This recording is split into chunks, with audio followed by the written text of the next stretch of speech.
And a happy Sunday out there to all of you in the state of Florida. Down here in South Florida in Miami, it's a gorgeous day. And the Marlins and the Nationals are about to play some baseball and finish off a 3-game series. Marlins behind Jose Fernandez captured game 1 on Friday night. Ryan Zimmerman and the Nats answered back in a big way last night. So add them up. This would be game 3. The Fish and the Nationals. Rich Waltz along with Tommy Hutton. It's been an interesting series from the high of Friday night with Jose and his dalliance with a no-hitter, and of course last night in Ryan Zimmerman's big heroics. Well, I tell you what, over the years the Marlins have seen a lot of Ryan Zimmerman, so no surprise that he would have a big night in a game against the Fish. He hit 2 home runs, got a hanging breaking ball. He found the home run sculpture. But Ryan Zimmerman, 3 home runs against the Marlins this year. In his career, Zimmerman has more home runs against the Marlins than any other team. He's hit over 300. He's hit 21 home runs against Miami. It's still odd seeing him hit in the 2 spot, though. I mean, the Marlins are used to seeing him in the 3 or the 4 spot. Yeah, the Nationals have been playing pretty well, though, since he's hit number 2. Nationals without Bryce Harper. Harper has returned home to D.C. to have that hip looked at, but they do have Steven Strasburg. And the last time the Marlins saw Strasburg, they didn't see a whole lot of him because rain stopped that start against he and Henderson Alvarez. His last start, though, he was back to pitching well. Didn't get the win. He struck out 10, though. And you never know. That last start, he went 2 innings. He didn't give up anything, but he's had kind of an odd year. He's 5th in the league in ERA, but the record just 6-9. He spent a little time on the disabled list. He's not had back-to-back wins this year. That's part of the offense that he has struggled with, but all in all, Strasburg has been healthy. He's probably going to give them 30 starts this year. Jacob Turner gets the ball for Miami, and for Turner, his year has kind of been an up and down kind of year. He couldn't get out of his own way in Atlanta. He pitched pretty well. He just didn't field real well. You know, it's really kind of strange. His last win was July 10th. His last 9 starts, he's 0-4. Got 5 no decisions, but an ERA is under 4. So he's not gotten a lot of support. He's walked a few too many, and that's where he's gotten in trouble. And he didn't get a whole lot of support, but he's got company. That's been a theme for the Marlins starters throughout the year. All right, it's the final game of this 3-game series coming up from Miami. Little Jose Fernandez update. When does he pitch next? What do his numbers look like? Rookie of the year? Just about everybody's got him on the top of the lists.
today over Miami, over Marlins Park.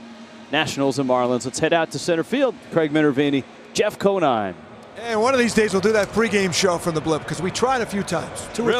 Three times I actually drove over there, and weather conditions, and we didn't make it. And that was in the old days, not with our beautiful roof here. Hey, let's talk a little bit about Jose Fernandez. The Marlins have made some news here, as they're going to kind of clarify what they're going to do with the start, which will be his final one of the season Wednesday. Take us through it here, Jeff. Yeah, the 170 hard cap, as we've been hearing about the innings limit they were going to give Jose Fernandez. You see the announcement they made yesterday. He's just going to get out there. He's going to make a start and pitch like he would any other game. And however far he goes is how far he goes. I'm sure, you know, they've always been cognizant of that pitch limit, around 100 pitches, whatever. And if that happens in the 7th inning, 8th inning, whatever it takes, he's going to be able to finish that game out. That is awesome news, I think, and especially for Jose. He doesn't have to think about letting it fly for 3 innings, and that's it. And it's a smart decision, I think, by the ball club. And as we mentioned the other day, I talked to Davey Johnson, who knows a few things about these type issues, and he thought it was a great idea that the Marlins are shutting him down. The story he told me was, you know, Dwight Gooden had a lot of innings in his day and was already built up 200 plus when he went to his rookie year. Some guys haven't done that, like Jose Fernandez. Yeah, absolutely. This guy pitched in a single-A ball last year, and now his first full season, he's got 170. That's a lot of stress on an arm. You want to watch it as much as you can. So he'll wind up hopefully with 172, 173 innings if he has a nice long start against Atlanta and a shot at a 12th win. And I think he's put himself in great position to win the Rookie of the Year. We'll talk more about that during the ball game. But hey, we got the rubber game of the series. The Marlins trying to make it a 5-4 home series against the Washington Nationals this year in the 3 separate matchups. Ryan Zimmerman, a lot to say about that Game 2 win. Ball game coming up in a moment.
Toyota, let's go places. By AT&T U-verse TV. Check availability, 1-800-PICK-AT&T. Rethink possible. By Just for Men, mustache and beard. By Checkers, feast on. Goodyear Blimp will be cruising all around South Florida today while the Nationals and the Marlins play. The Nationals lineup brought to you by JM Lexus. Speedy Denard Span up top. Ryan Zimmerman slotted in the 2 spot. Jason Worth hits 3rd. Adam LaRoche in the cleanup spot. Ian Desmond out of Sarasota's at shortstop. Wilson Ramos, the catcher. Tyler Moore is in left. No Bryce Harper. He's back in D.C. having his hip examined. Anthony Rendon, the rookie, at second base. Steven Strasburg hits 9th. And Jacob Turner makes start number 18. Pinch a penny, as always, ready with the first pitch. And here we go. from Marlins Park, a comebacker. And Turner, it's appropriate that he gets a ball like that, Tommy, that he just could flip to Morrison. That was an issue in his start against the Braves. Well, he had trouble. He made some errors in that game, but what a nice way to start, getting a hot hitter like Denard Span. There you see the numbers on Jacob Turner making his 18th start. Remember, he started the year in AAA, so all totaled 160 innings for Turner, looking for his first win since July 10th. Special spots in the bat rack to put those things? To get that win, he's going to have to get this guy out, because last night, on a tough night for Nathan Eovaldi, Ryan Zimmerman pumped 2 out of the ballpark. Zimmerman 19 home runs, 24 doubles.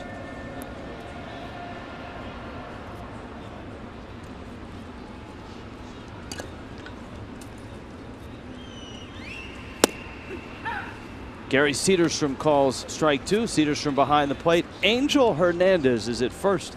Kerwin Danley out at second. Lance Barksdale, the umpire, at third. Weekend series wrapping up. And Zimmerman stepping out with the organ music as he stepped in. Ball in the dirt. Rob Brantley knocks it down. Rob Brantley getting the start behind the plate as he works with Jacob Turner. The Marlins trying to give Brantley a few games here in September to iron out his defensive issues. You know, a lot of the things, Rich, that he worked on, calling games, kind of slowing things down, keeping a pitcher focused on at-bats, watching hitters' feet. The mechanical part of it, we've seen him throw. He has a good arm. It's just the experience, the day in and day out of catching. Turner's 2-2 pitch. How about another comebacker? and a throw over to first in time to get the out. It's as if the baseball gods are testing him right away. Cleveland Clinic brings you the defense. You see a couple of little changes with Christian Yelich, Ruggiano in center. Chris Coughlin has played 3 different positions in 3 games in this series. He's in right. Polanco, Echeverria, Solano, and Lomo around the infield, and we talked a little bit about Brantley behind the plate. Got a little soreness in that ankle for Giancarlo, so he sits this one out. So no Harper for the Nationals, and no Stanton for the Marlins. And here is Jason Worth. It really would be a sign from above if Turner were to get 3 comebackers here in the first inning. Worth last night had a couple of doubles, 3 for 8 in the series. He backs away, spins away from a breaking ball. The Nationals are by their fingertips right now, holding out hope in the wild card. They're 72-69. They desperately need to just go on an incredible run if they're going to have a shot at this. Davey Johnson's ball club looking at the 3 teams in the Central, and none of them seem to be slowing down. Not St. Louis, not Pittsburgh, not Cincinnati. And so 8 games back of that last wild card spot are the Nationals. You look at the National schedule too, Rich, and they've got the Mets coming up. They go to New York for a 4-game series. Of course, the Marlins go into Washington, and they have 3 games left with St. Louis. Really, the only chance they have to play somebody in there that they can catch up in that wild card race. Of those 3 teams in the Central, Pittsburgh, Cincinnati, and St. Louis, Cincinnati may have the easiest schedule coming up. Liner into left field, and a base hit for Worth. Well, Jason Worth has just been on fire, period. And in this series now, he's got 4 hits. He's had a terrific year, and he's kind of flown under the radar because he didn't have enough bats, Tommy, to qualify for the batting race. But when we saw him in Washington, it was like, as Keith Olbermann would say, hello. He popped in and arrived, and suddenly he's in the top 5. That hit right there probably moves him into a tie with Andrew McCutchen for 4th. Yeah, Chris Johnson still hanging in there at the top of that batting race. Here is Adam LaRoche now. LaRoche 3 for 6 in this series. I didn't know that was Keith Olbermann. I thought that was Tootie the Fruity that said hello. Well, I think Tootie stole it from Olbermann. Okay.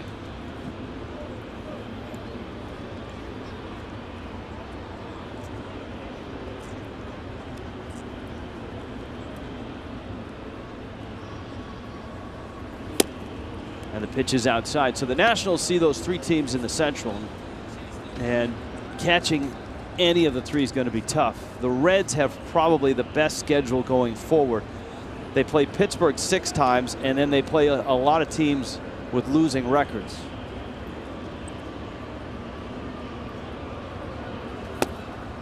By the way, LaRoche finds himself in a cleanup spot with Harper out of the lineup. Davey Johnson kind of adjusts things, and everybody moves up a little bit. Still a pretty thick lineup with Zimmerman, Worth, LaRoche, and Desmond in the heart of it. And I guess that's part of the mystery of the Washington Nationals. Their rotation is still really good. Their bullpen, not bad. I know Drew Storen hasn't had the best of year, but Clippard and Soriano have been solid. But they find themselves just 3 over, and a lot of people picked them to win the East. Many more picked the Nationals than they did the Braves. And of course, the Braves have just run away with the division. Atlanta's in Philly on a 1:30 start with Paul Maholm taking on Cole Hamels today.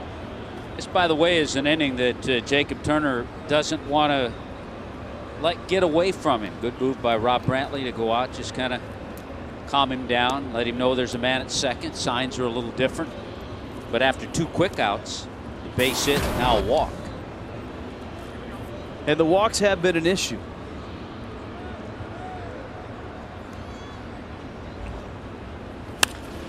Smoked, but fouled. If you go back, Rich, to Jacob Turner's last 4 starts, he's pitched a total of 21 1/3 innings. In those starts, he's given up 24 hits and 16 walks. And you add those together, that's a lot of base runners. That's a whip of nearly a 2. And that's a recipe for trouble. The amazing thing is, he hasn't had any of those games where he's given up a whopping number of runs, and he's kept his ERA in the low 3s. Desmond goes after that breaking ball out to center. That would be Ruggiano territory today, and he makes the catch. And Jacob Turner gets through the first. We're underway in Miami. The Marlins coming up to hit.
Fruity sighting. There he is, Tommy.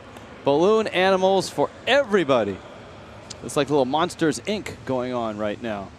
All right, here come the fish. Nice beat shot there. JM Lexus brings you the lineup. Chris Coughlin finds himself in right field. Donovan Solano behind him. Christian Yelich is in left. Justin Ruggiano plays center. Logan Morrison at first base. Placido Polanco at third. Adeiny Echeverria the start at short. Rob Brantley slotted 8th in front of Jacob Turner.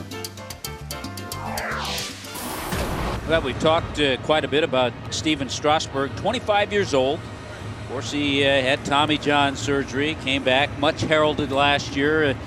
Innings limit for Strasburg. He won 15 games, but he threw just 159 in the third innings last year. This year, the problem has been support, but this is a ball club that he has more starts against, more wins against, the Marlins. Chris Coghlan. And a fastball at 95 miles an hour. Coghlan has been all over the place in this series. Third base, left field, right field. And if he keeps swinging it like he's swinging it, he's going to keep finding himself popping up in the lineup, which is just fine with Coghlan. Well, there's a couple of things that he's got an opportunity to establish these final weeks. Up the middle, Desmond gets to it, and a little off-balance throw. One of them is to show his versatility, and also if he continues to swing the bat the way he has. The Nationals defensively, Cleveland Clinic, Florida brings it to you. Tyler Moore and Denard Span, Jason Worth in that outfield, Zimmerman and Desmond, Rendon and LaRoche, and Wilson Ramos has caught all 3 games of this series. It's not been a good year defensively for the Nationals. 97 errors. Only Milwaukee has made more errors. Miami, an improved defensive team this year. Marlins, middle of the pack. Right now 7th in the National League in fielding percentage. Solano, couple of hits this series. Donovan and his brother Jonathan, of course, a week and a half ago up in D.C. when the Marlins were through there. Their mother came in from Colombia. They had a terrific week together, the whole family. There's that big curveball from Strasburg.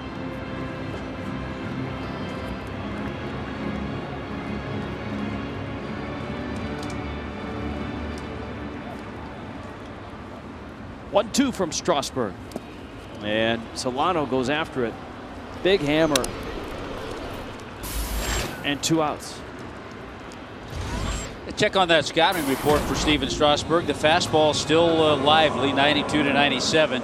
Hard power curve, saw a couple of them to Donovan Solano. And his changeup, similar, maybe not quite as hard, but similar to Jose Fernandez, is in the upper 80s.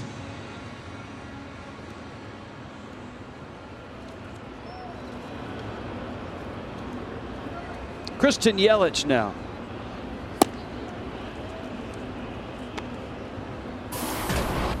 Yelich has banged out 3 hits in the series. His average closing back in at 300.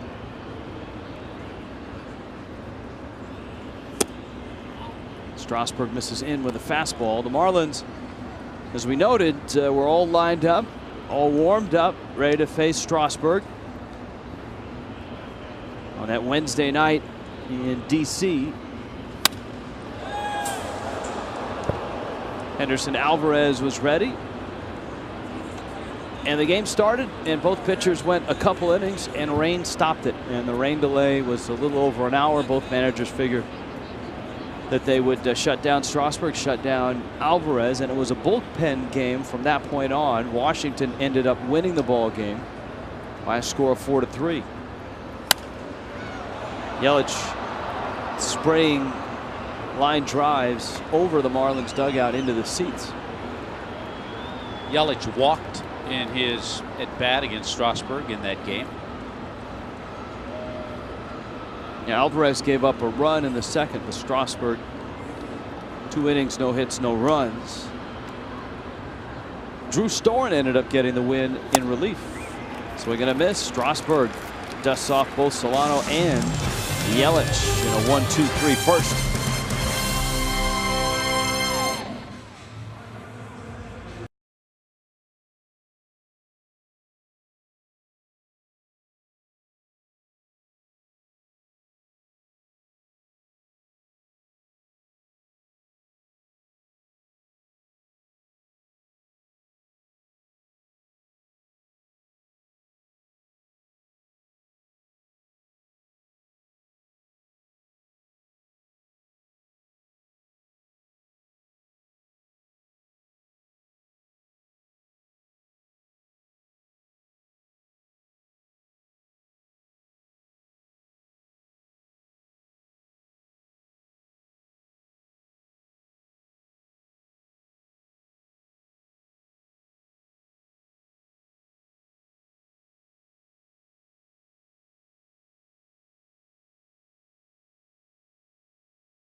Today's aerial coverage provided by Goodyear. Everything Goodyear has learned making tires that go the distance inspires what they roll into yours. Goodyear, more driven.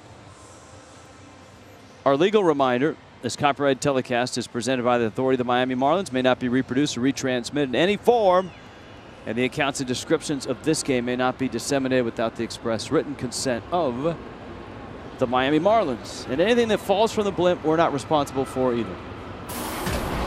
Not that anything will. Wilson Ramos. A swing and a miss. Tyler Moore. Anthony Rendon in the second for the Nationals. Talked about Ramos catching every game of this series. He missed 58 games, spending time on the disabled list with a hamstring injury. Gets into that one. Drills it. Left center field. How far is that going? Wow. Way up by the flags. Wilson Ramos, his 11th home run this season. And that was a blast.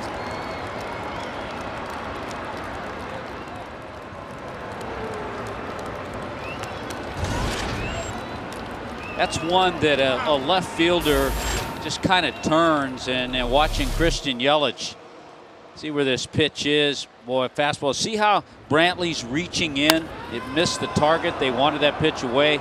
Ramos knew it. Turner knew it. And Christian Yelich in left field knew it. That is a Clevelander home run. Here is Tyler Moore. And Moore takes a strike.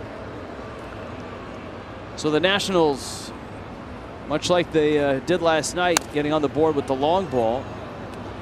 Last night it was Ryan Zimmerman pumping a couple out. Wilson Ramos here in the second with a solo shot. And Moore, the former Bulldog of Mississippi State.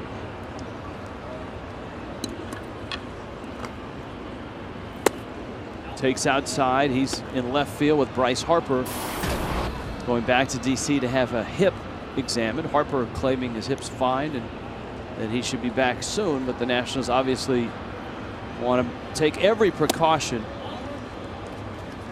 with their young star. And Harper's the type of guy that you almost have to protect him from himself, as tough as he is and as much as a gamer as he is. Well, and another reason I'm sure Harper wanted to play, he's 3 for 6 with a couple of home runs against Jacob Turner.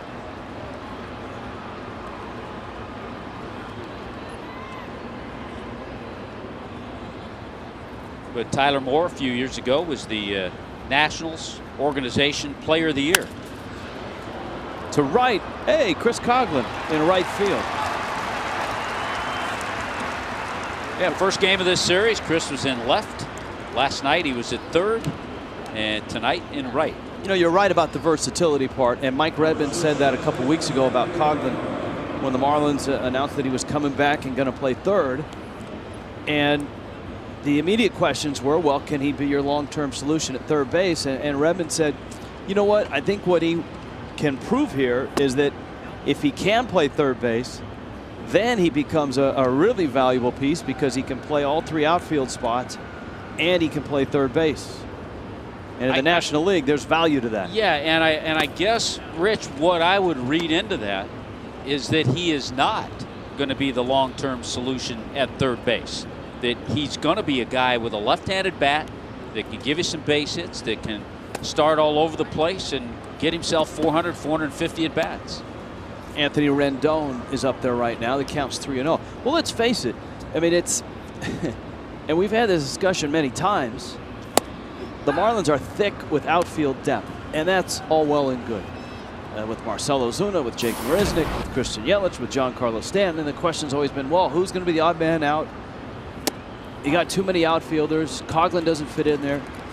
But you never know. You don't know if Marisnick or Ozuna are going to be able to play at the big league level, and you think they might, but you never know. You don't know if Giancarlo Stanton can stay healthy. I mean, the Dodgers have had this discussion for the last 2 months. What's going to happen when Matt Kemp gets back? Now it doesn't look like he's coming back. What a mess that's going to be. And guess what? He's injured his hamstring. while rehabbing his ankle, and now it doesn't look like the Dodgers will have him back in September. And so what everyone predicted as a problem was something that Don Mattingly never had to deal with. So the moral of the story is you can never have enough of anything.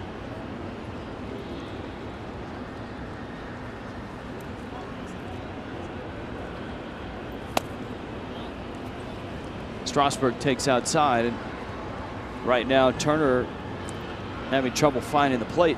Well, after walking Rendon, all of a sudden Strasburg trying to give an out away by sacrificing, and Turner can't find the strike zone to him.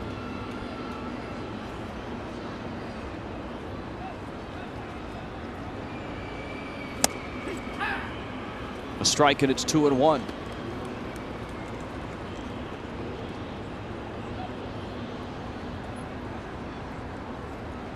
Same thing with the pitching. Can never have enough, and everybody said, well, you have all these pitchers in the starting rotation. You have pitchers coming up that will be starters. You never know. You never know how all the pitchers are going to materialize injury-wise, if they're going to advance in their stuff, in their control. You look at every major league roster right now and go a little further down and look at the disabled list for every major league team, and it's littered with players that you thought would be everyday players that year. Turner pounces on it, throws to first in time. So the sacrifice complete. It sets it up for Denard Span. Nationals are on the board. A Wilson Ramos home run. Span, the National center fielder, comes up.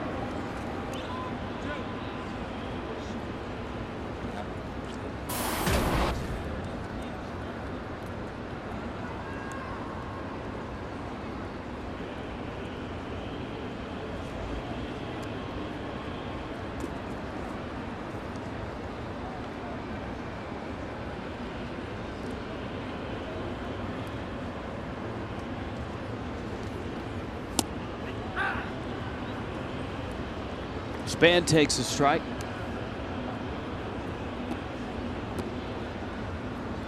Another busy day in baseball. Moving and shaking going on, especially in the American League wild card race, which is tightening up, and some teams creeping closer that I think people had kind of written off, namely the Cleveland Indians. I couldn't believe it. Just perusing the wild card races, saying, wow, Cleveland is still there. Cleveland is a game back. They and the Baltimore Orioles, a game back of the slumping Tampa Bay Rays. Texas is the first wild card team. That West Coast is taking a bite out of Tampa Bay. Yes, Seattle's not been a good place for them right now, and Oakland has reclaimed the top spot in the West the last few days. They have a game-and-a-half lead over the Rangers, who suddenly have lost 3 in a row.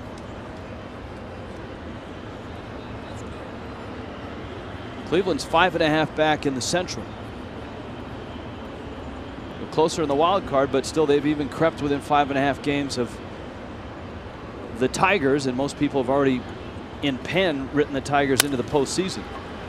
Solano gets over for the ground ball and throws out Span, but the Nationals get the first run of the ball game. Roll those drums. Here we go. 1-0 Nationals.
In the park, Marlins Executive Vice President of Operations and Events, Claude Delorme, will take us on a tour of the artwork in Marlins Park, and we want you to be featured. Send us your best Marlins-themed photos, drawings, graphic art, or maybe you've got a mini Marlin fan that's a little bit of an artist. Send us your kids' drawings as well, and they could be featured on our art show September 10th.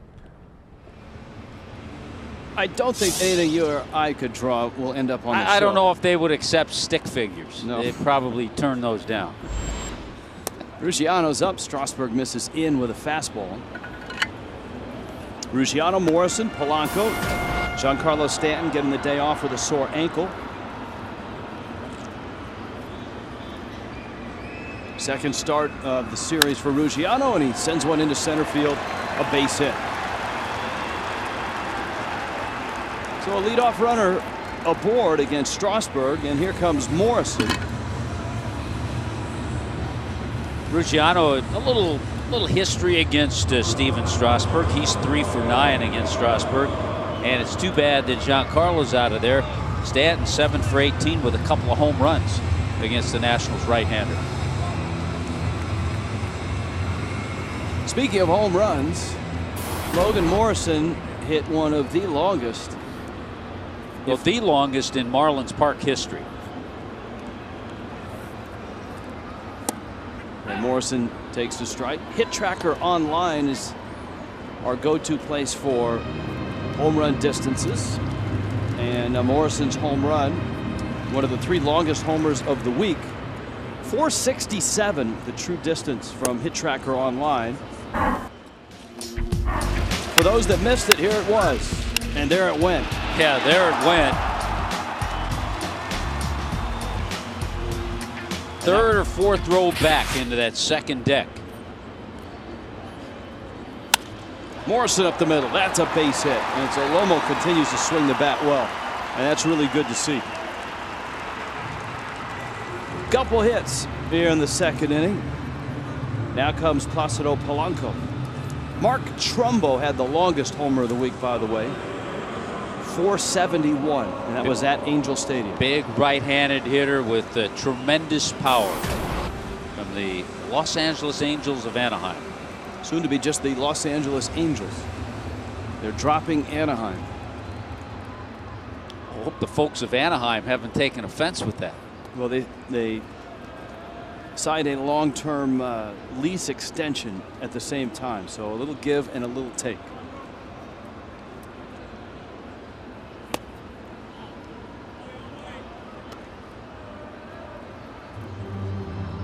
Placido Polanco now.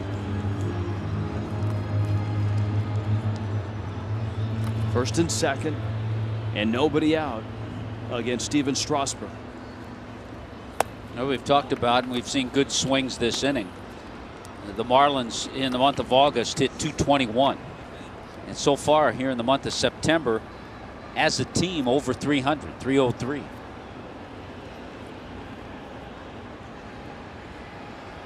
But they'll be tested today. Polanco has gone to 3-0. Polanco, not an easy guy to walk. Well documented. One of those early contact guys. Tough to walk, tough to strike out. Echeverria's on deck.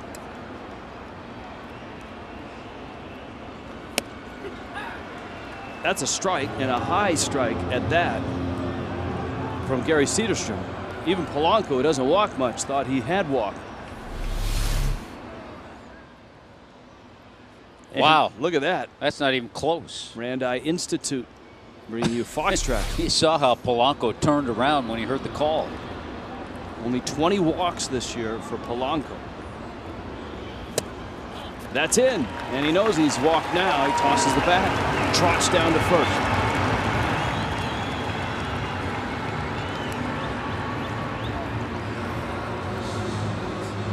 Well, we've seen Danny Echeverria get some huge base hits with bases loaded. A couple of grand slams this year, one in Philadelphia, one in Chicago.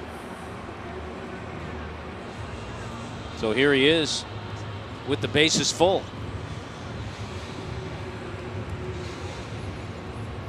Infield back. Nationals will give up a run. is a balk. A balk is called. Strasburg balks, and the Marlins have a run and have tied this game. And no argument from Strasburg. No argument from the Nationals bench. And how about that? With nobody out, Strasburg switched to go to the windup and balks. Well, he's ready to work. Now he puts the hand in, and can't do that. Once you get the hand set in, you got to stay there. Echeverria, a little tapper. Runner comes home and will score. And Echeverria is out. Good heads up and instincts by Morrison from third. And just like that, the Marlins have a 2-1 lead. On a balk and a little roller that went about 30 feet. Well, by making contact, those little things happen, though. And you're right about Lomo. With nobody out at the time, he picks this up right away. He's not immediately going on contact, but once he sees where the ball is, he picks it up, and he's able to score. So with one out, there's a big run out there at third base. Well, the other thing about that, the runner was able to go to third, Polanco, as well. In a Strasburg start, if you can get early runs, you better get them. And the Marlins have an opportunity with Brantley up right now. The infield is drawn in for Washington. Polanco, good hustle all the way to third. There's that changeup, usually 88, 89.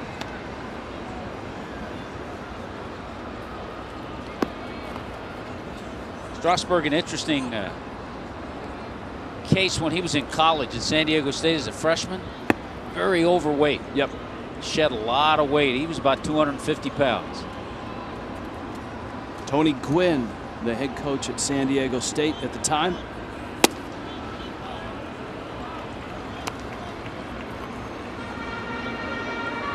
The hot sauce spotlight player.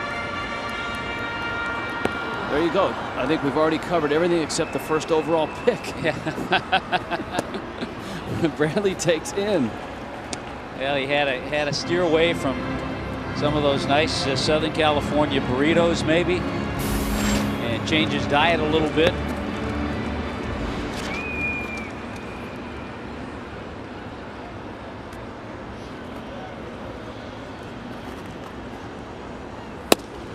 And Brantley, a San Diego guy himself, walks. Brantley a couple years younger than Strasburg. Just amazing after an easy 1-2-3 inning. And Strasburg in the first struck out 2. He struck out Solano. He struck out Yelich. And all of a sudden here in the second, back-to-back singles, a couple of walks in the inning. Brings his pitching coach to the mound, Steve McCaddy. It's a really interesting situation at the plate right now. There are teams around baseball, one across the state, that's very good at this play, and that is a first and third bunt situation.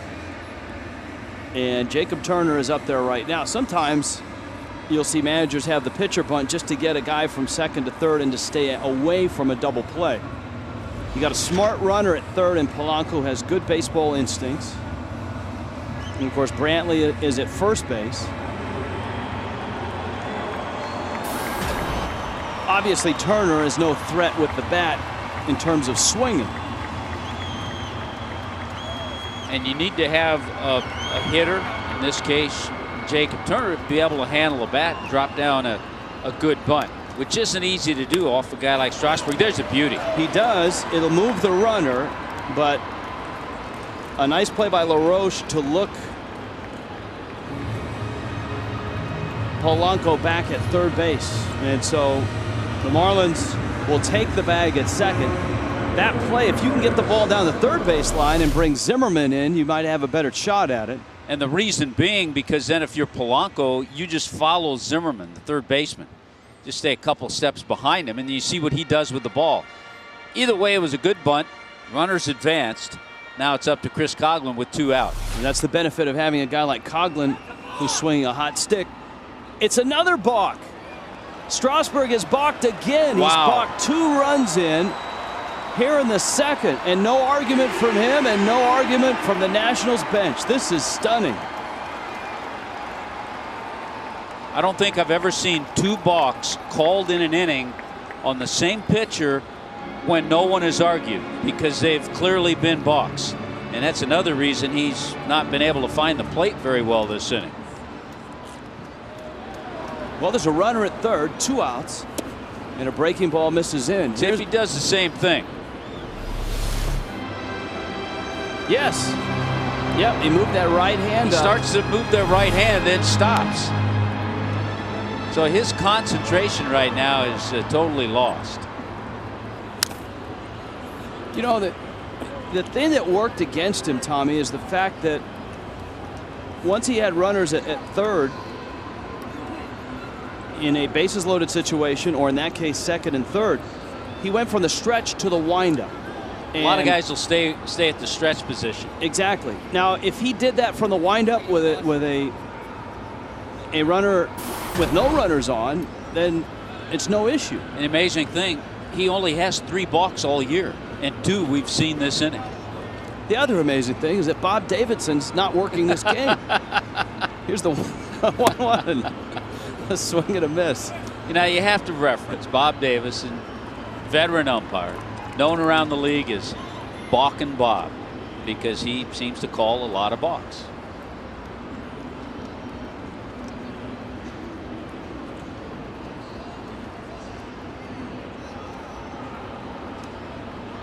Well, today it's Gary Cederstrom who's called a couple balks. And Strasburg obviously seems rattled. This is just an odd inning. The Marlins have 2 singles to open it, then a walk, then a balk, then a little ground ball that scored a run.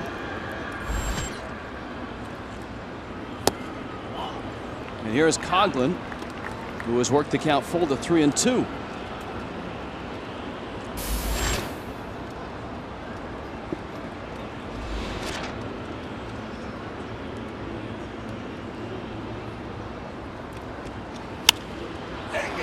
Coghlan gets jammed and pops it up, and Zimmerman is there and he makes the catch. But the Marlins, with help from Strasburg, pick up 3 runs.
Por Coventry Healthcare of Florida.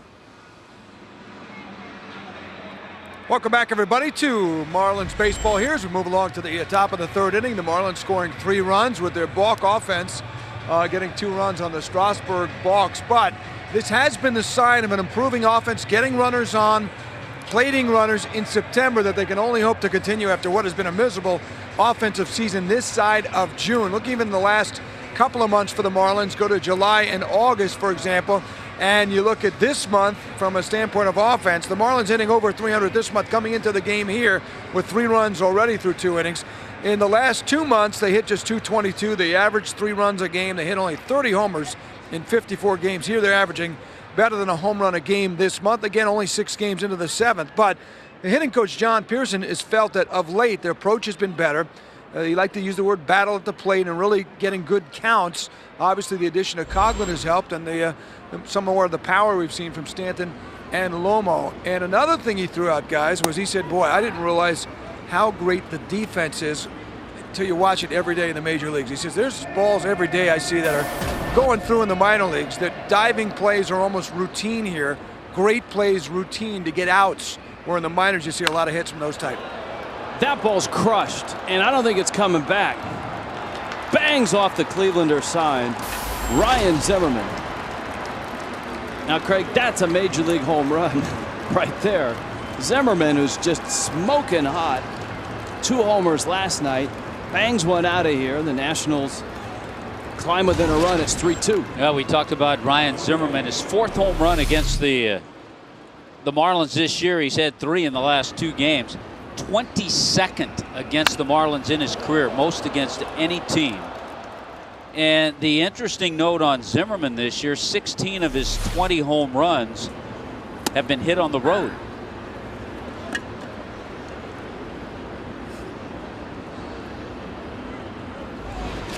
Jason Worth now, and Adam LaRoche, Ian Desmond also scheduled to appear. Zimmerman got one of those breaking balls from Jacob Turner. Didn't have that sharpness to it. You know, Turner had not given up a lot of home runs into this start, just 7 in 17 starts. That ball's crushed too, and it's hit so hard it's going all the way to the wall. Yelich picks it up. It's not often you see a ball hit to the left of a third baseman that gets to the wall. That's Stanton-like stuff. Yeah, Turner's going to have to be careful. He's had a couple of balls just hit hard and off-speed pitches. The home run, this line drive. Yelich just moves over and knows it's going to be a double all the way.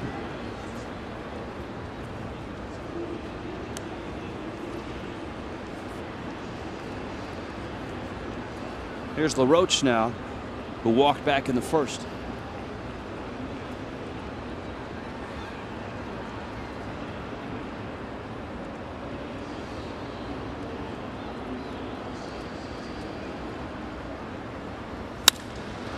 LaRoche cranks one. Ruggiano got a good jump in the gap, makes the catch, tagging his Worth, and he's going to get to third base.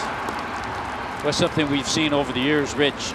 Jason Worth, big guy, has power, does a lot of things. Very good base runner.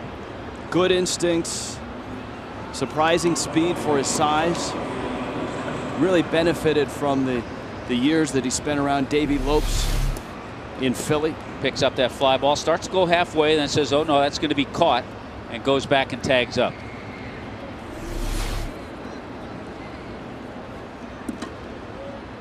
One out. Desmond slices one in the gap. That's trouble. Gets to the wall. Desmond racing for second, and he'll hold there with an RBI double. And just like that, the Nationals have tied the game. I mean, to put this in, and it's opening day of NFL, to put this in football parlance, it's like the Marlins got a couple of scores on special teams with the 2 balks, and now the Nationals come out and hit 2 long pass plays for touchdowns. You know, this ball is hit so hard. A lot of balls into that gap, and runners with pretty good speed. And Desmond has better than average speed, end up at third, but he hit it so hard that the Marlins outfield was able to track it down and hold him to 2. But there have been 3 balls hit extremely hard in this inning. That's a 35th double for Ian Desmond, and that's a single season career high. He's having another solid season. 20 home runs, 18 stolen bases, 35 doubles now. He really is. And I mean, and last year, just an enormous year, a .511 slugging percentage. Not many shortstops around that give you that. And here's Ramos. He pumped one out back in the second, drilling one off the facing of the wall behind the flags near Jeff Conine's stairway to heaven.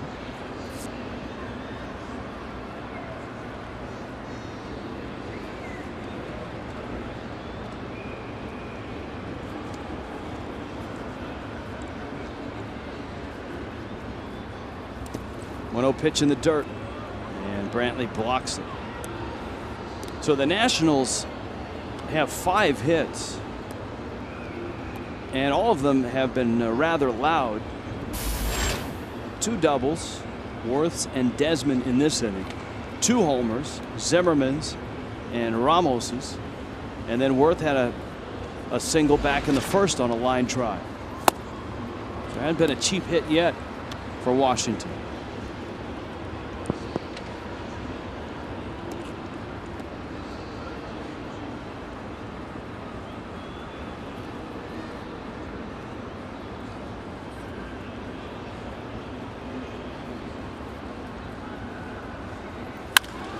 That one is hit hard into center field. Ruggiano picks it up, and the Nationals have runners at the corners. There was a saying long ago in baseball in the 40s and the 50s on a day like this, where around the dugout guys would say, "Get the married men off the infield." Mm-hmm. A lot of truth to that. The other thing that there's truth to is that Jacob Turner's not fooling anybody, and Nate Eovaldi did not last night and only went 3 innings, and so it's going to have to be one of those situations. If this continues, the bullpen's going to have to give Red a lot of innings. Nationals have had 8 base runners already today.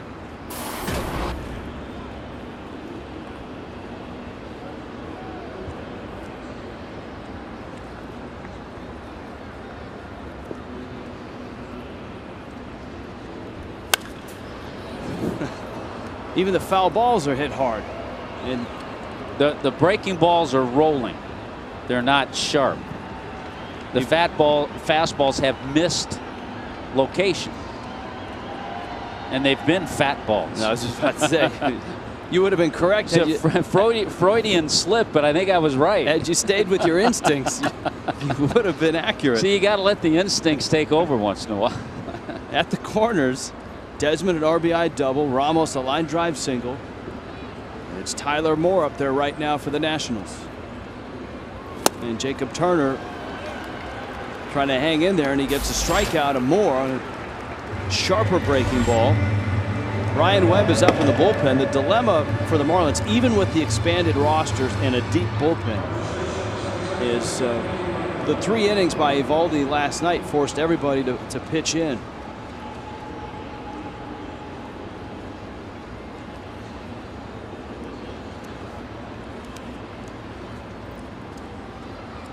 Anthony Rendon walked back in the second. To right, Coughlin got turned around at the track. He makes the catch. Nice play by Chris. 3-3 in Miami.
10 all-you-can-eat seats for just $22.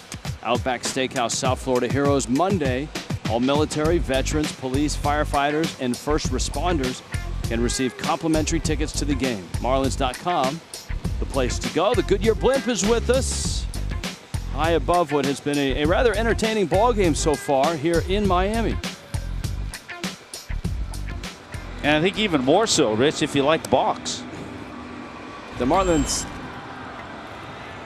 Now, can you say that they drew 2 balks? I guess you just say Strasburg committed 2 balks. It's even hard to say they caused 2 balks because it's really been on Strasburg. Yeah, the Marlins weren't doing It wasn't like runners were bluffing up the line or trying to shake him up a little bit. No, he balked home 2 runs in the 2nd inning. So right now, the words of advice to Steven Strasburg would be to keep runners off base. He can stay away from the balk. Or stay out of the windup with guys on third. Both times to commit the balk, Strasburg simply started his right hand and arm towards the glove and stopped. And it was an easy call for Gary Cederstrom behind the plate. Solano, Yelich, and Ruggiano. There's another way to read that also, and not to put blame on catcher. But sometimes if you're not in sync with your catcher and he's starting to flash a sign, you start to go, now you see another sign, and then you kind of stop. And I don't know if that was the case, but either way, the balk is on Strasburg. Or in this case, the 2 balks.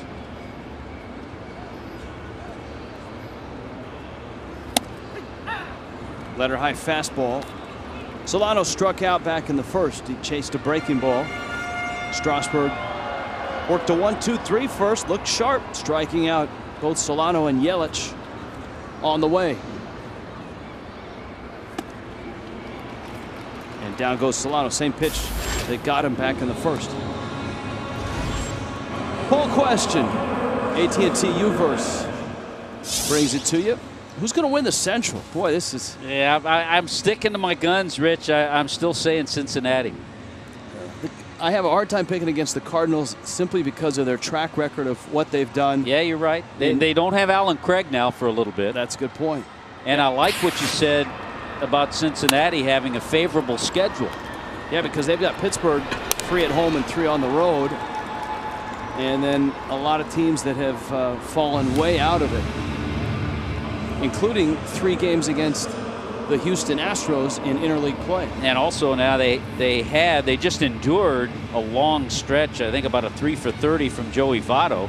So you expect all of a sudden now he'll start to get on track a little bit. And he is. He was 2 for 2 with 2 walks so Friday. I'm sticking. And you like Pittsburgh or St. Louis? You like St. Louis? I like St. Louis, but you know the Reds were impressive this weekend. I saw him Friday. Yeah. I saw him yesterday.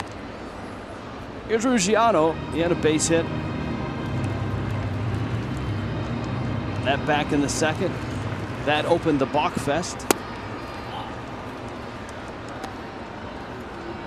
Ball and a strike.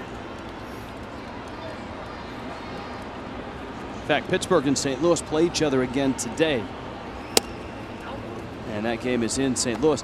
For the Cardinals and Cardinal Nation, a huge exhale and a sigh of relief that Adam Wainwright pitched well. Because his he had 2 bad starts. Yeah, 2 previous starts, he'd been knocked around. Adam Wainwright, in their 5-0 win yesterday, went 7 shutout innings, gave up just a couple of hits. Ruggiano battling, counts 2-2. Strasburg seems to have composed himself here in the 3rd. Wow, big wicked breaking ball for a strike. I guess he's composed himself. Look at that. 3-3 Fish and Nationals.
It's a 3-3 game. How the Marlins arrived at 3 and how the Nationals arrived at 3 are two completely different things. The Nationals have not treated Jacob Turner with kid gloves. They've hammered some balls, including 2 long home runs. Ryan Zimmerman and Wilson Ramos. A couple of scorching doubles from Jason Worth and Ian Desmond. While the Marlins have their 3 runs, 2 have come home on balks. And the Marlins have just 2 hits, both of them singles. Strasburg up. And Strasburg takes outside. The count's 2-0. You see the velocity of Jacob Turner, 92, not bad. 92, 93 is where we've seen him most of the year.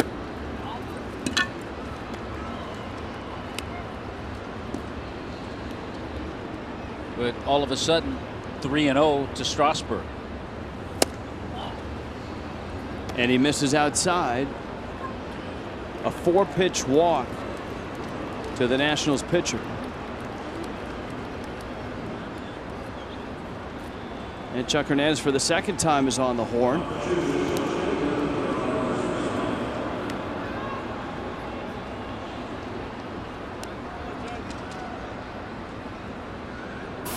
Ryan Webb was up. Sam Dyson yesterday picked up the Marlins in that short start by Evaldi. Span takes a strike. Dyson pitched 3 innings, gave up a run on 2 hits. It's Webb again. And impressed his manager with a good sinker. Yes, he did. Mike Redmond was talking about that particular pitch and Dyson before the ball game. Part of the run, this nice run the Nationals have been on, is that man right there, Denard Span, with an 18-game hitting streak, hitting over 400. So setting the table for the other guys that have gotten hot.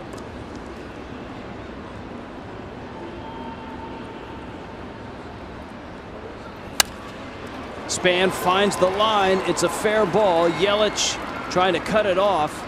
And fortunate for the Marlins that it's Strasburg who was at first because he can't find his way to third. Span easily would have had a double. As it is, it's just a single. The amazing thing is that Span was alert enough when he rounded first, because this is a double all the way for him. But Strasburg really having trouble just getting to second. He doesn't pick up the ball right away, so he stays at second. And he did not get a clean break from first. With the ball hit on the line, he froze. So another line drive well hit, but this one goes for a single. And here's Zimmerman, who's homered 3 times within the last 20 hours. And a 19-game hitting streak now for Denard Span with that base hit.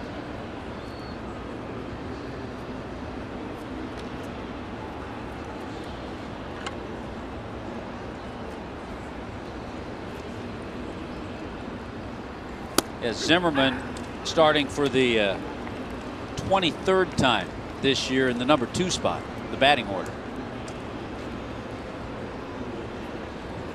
Well, and that has helped spur the Nationals, and that may have an indirect influence on Span's hitting streak. Quite possibly he was getting a little bit better stuff to hit with Zimmerman hitting second. Down goes Zimmerman. Well, Turner was able to get ahead, and then he stayed away from Zimmerman with a fastball, moved a little bit, and good location. That's a big out to get after the first 2 reached. Now Worth, who's hit 2 balls hard, a single and a double. You've got LaRoche on deck.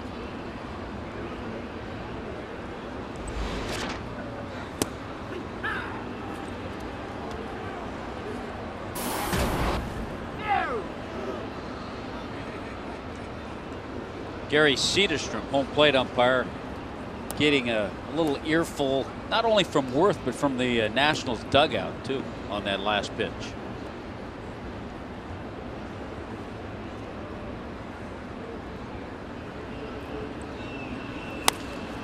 Worth pops it up, might be playable. Morrison coming over, and it's into the dugout and out of play. Well, the dugout reacts to the hitter and to the catcher, and you see that first pitch was a strike. It was at the knees. The dugout sometimes sees the ball where it's caught. They see it low. Usually you hear from the dugout on a call like that, guys will be yelling, "Hey, he's 6'6". But again, it's front of the plate, and a pitch that crosses the front of the plate at the knees could end up a lot lower when the catcher catches it. But that's a strike. That box, the Fox tracks, that is how umpires are graded on, and that's the strike zone that umpires strive to call. Doesn't matter where a catcher catches it, it matters where it crosses the front of the plate.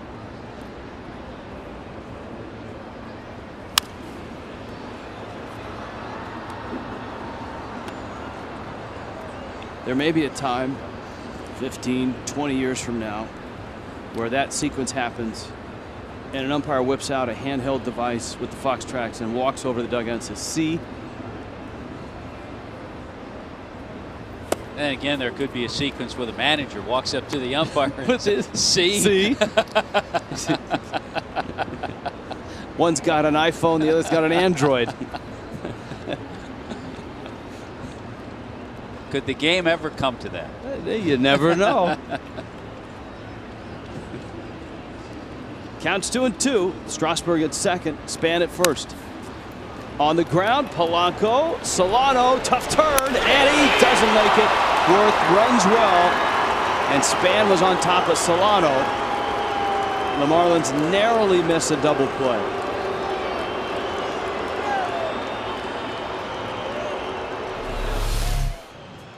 Tough little pick by Polanco, but a nice dance move by Solano.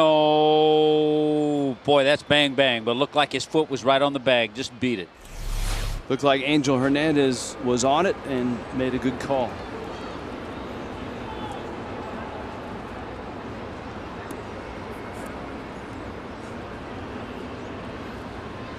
So what that does is it extends the inning, and now Turner has to get LaRoche, who lined to center and has walked.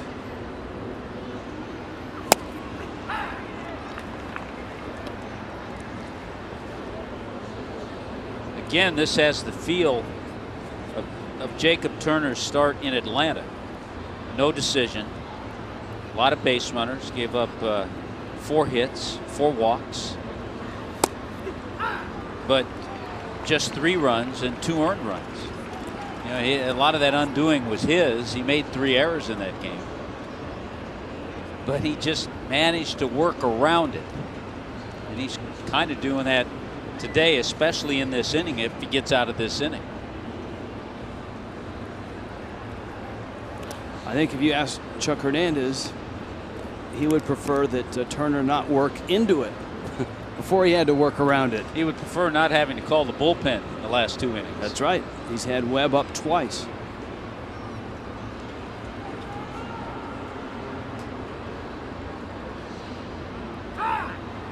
Yeah, there are times, a lot of it depends how many pitches a pitcher throws to get loose, but there are times if that happens 2 or 3 times, then all of a sudden you have to shut that guy down in the bullpen.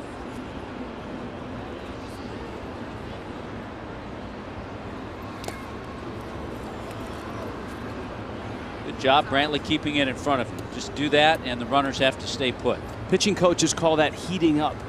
And if you heat a guy up 2 or 3 times in a game, on the many pitching coaches on their log of numbers of days worked, that will go in as a number of a day worked. Well, and that's something that Reed Cornelius, Marlins bullpen coach, he keeps track of that down there in the pen.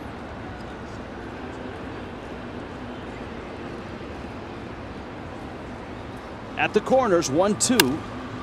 Roach fouls it back.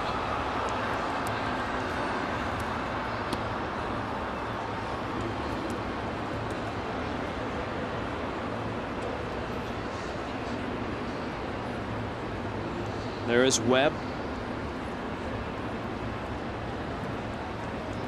LaRoche not having the type of year that he had last year.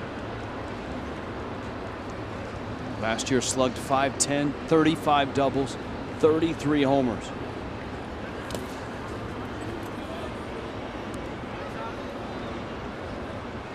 Yeah, the power numbers and production down this year from LaRoche, who won a Silver Slugger and a Gold Glove.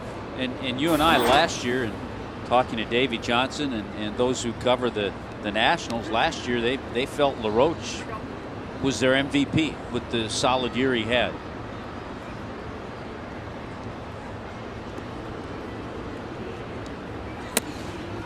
That pitch is way outside.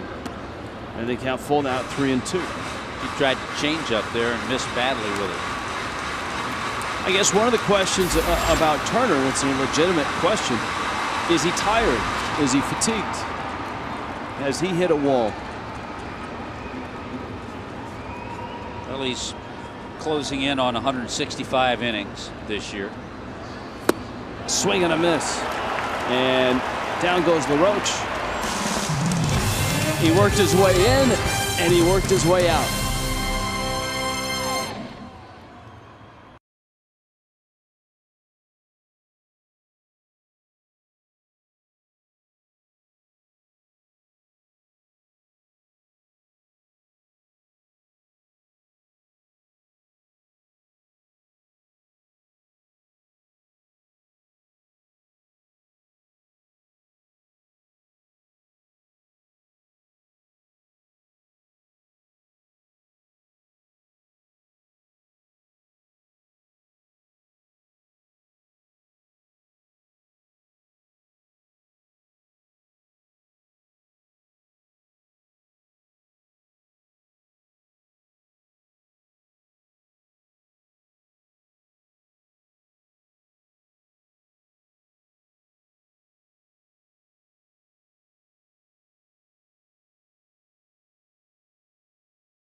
Everything Goodyear has learned making tires that go the distance inspires what they roll into yours. Goodyear, more driven. Marlins baseball as well, brought to you by Honda and by Coventry Healthcare of Florida, lighting the way to better health.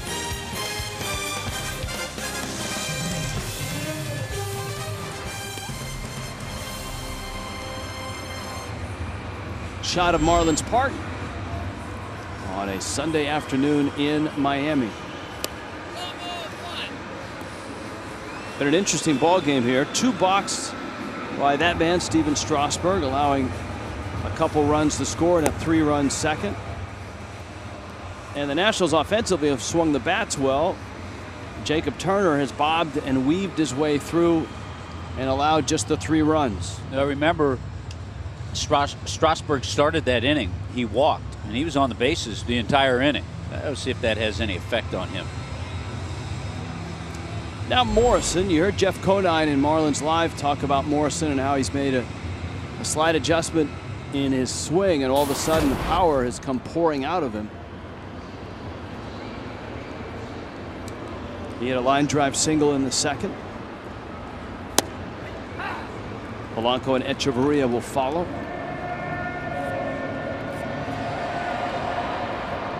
Marlins and Braves tomorrow night. The Braves are in Philly and trailing 2-1 in the bottom of the 3rd. Trailing to Cole Hamels. Tigers and Royals. You know, the Royals, and we were talking about Cleveland and how they've crept back in. Cleveland's closer than Kansas City, but Kansas City's 3.5 games back in the wild card, though they have 3 teams in front of them. the Yankees, the Indians, and Baltimore. So with 3 weeks left, you never know.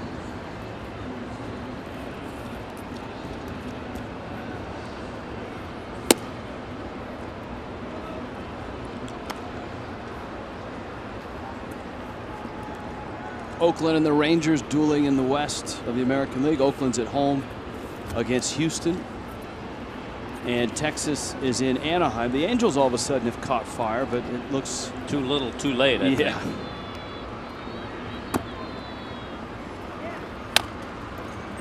Tapper by Morrison. Strasburg fires to first in time. And an out to open up the fourth. Yeah, the Athletics just keep finding a way. Game and a half lead over Texas.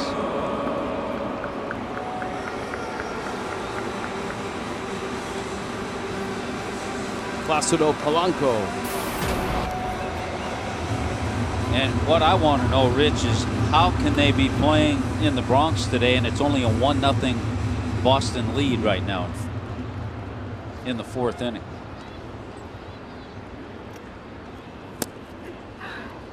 I don't know, Tommy, but I do know that Derek Jeter's out of the lineup still. Yeah, the ankle not performing well.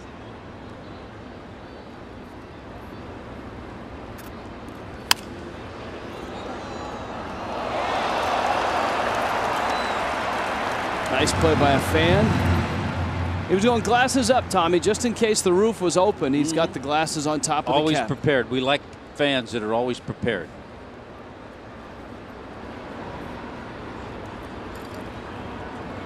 Oh, 2. Little roller. Desmond approaches, gets the out. 2 outs. Here comes Echeverria. Rich, the first 3 games of that Yankee-Boston series in New York, the Red Sox have won 9-8, 12-8, 13-9. First visiting club to score 9 or more runs in 3 games against the Yankees.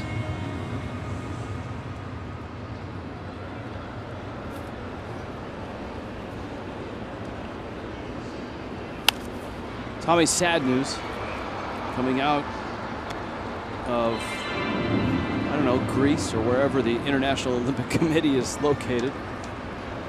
Once again, baseball will not be part of the Olympics when the games go to Japan in 2020.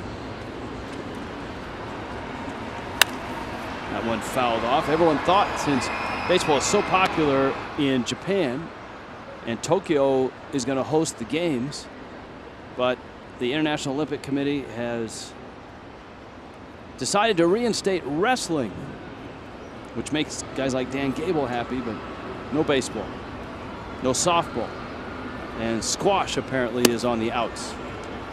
How about badminton? I think badminton's still in there, which is a big boon to the shuttlecock industry. I think you were working all year to get that in. That's right. I had a friend bet me $50 I could not work shuttlecock into the show. That one fouled back out of play. I thought it was called a birdie. Maybe as kids. I think they prefer kids call it a birdie. All I know is I got my $50. Here's a 1-2. Slow breaking ball and a beauty from Strasburg, who has tightened up since the 2 balks in the second.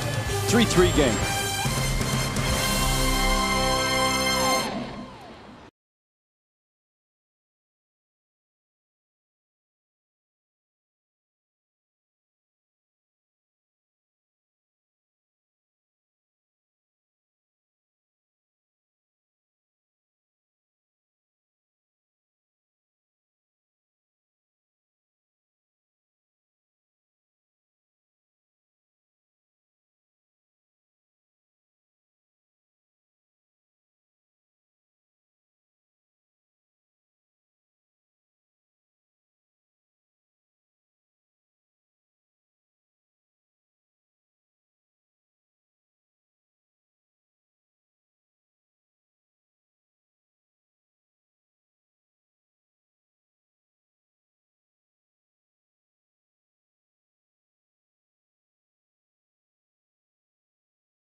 profile. Ryan Zimmerman last night, couple home runs, and he's homered again today. Zimmerman, one of the all-time fish killers, living up to that in a 3-3 game in Miami. There's our look for the Goodyear blimp. AJ Speaks is our producer today. AJ, can we make the blimp go anywhere we want?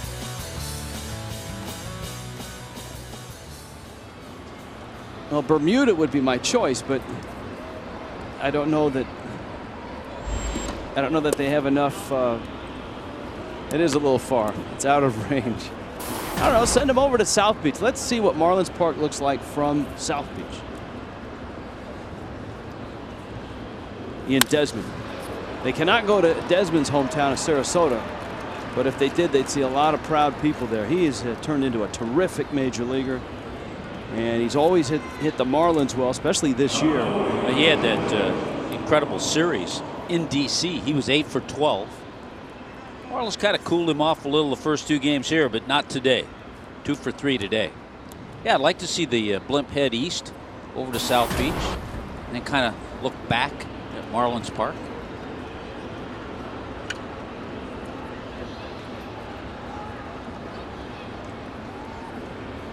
They can kind of go over the American Airlines Arena just to make AJ Speaks feel good and comfortable.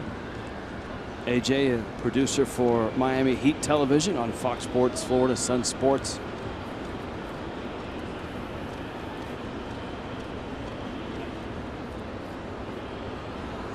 Runner goes. It's taken for a strike, and the throw's late, and Desmond swipes the bag. 19 stolen bases for Ian Desmond. He's well on his way to being a 20-20-30 guy in terms of stolen bases at 19. He's got 20 homers. He's got 35 doubles. Would be the second time, if he gets that 20 to steal, which he probably will, be the second time in his career.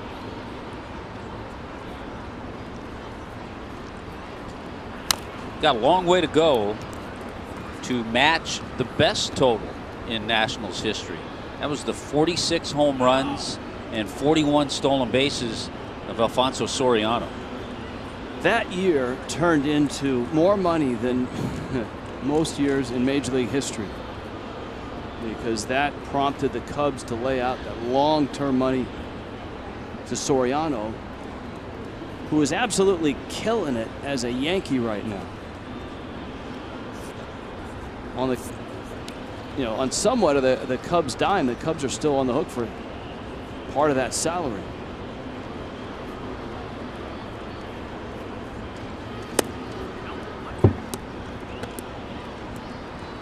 But they talk about a change of scenery, not only venues and uniforms, but situations. You take Soriano from the Cubs, where they've been out of the race the last 3 years, and then plop him into New York for a team scratch and claw. Desmond is running again. A little ground ball is going to trickle into left field. Polanco had moved over to third with Desmond running, and Ramos takes the hit. It's his 3rd hit of the day. Now that's not a hit and run. The count was 1-2 at the time. But Ramos either alertly, because the pitch was way in, or he was just going to swing anyway. But it's a great choice, because with Polanco moving over, all of a sudden that hole opens up, and Desmond scored easily. Had to dance around Placido Polanco.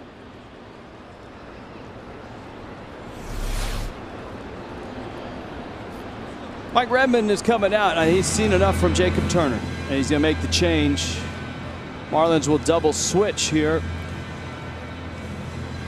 on a Metro PCS call to the bullpen.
South Beach. We certainly thank all the good friends we have at Goodyear. And a look at American Airlines Arena. Look at those World Championship trophies looking nice on the side of the building. Not too far away, the cruise ships await, Rich. That's pretty slick. Well, double switch. We talked about that. Ed Lucas comes in to play third base. And one of the reasons Mike Redmond's using the double switch with Ryan Webb, in his last 5 appearances, Webb has gone 2 innings twice and 3 1/3 innings, which is his career high. He's done that. So all of a sudden he's becoming that guy who can give the ball club more than just 1 inning.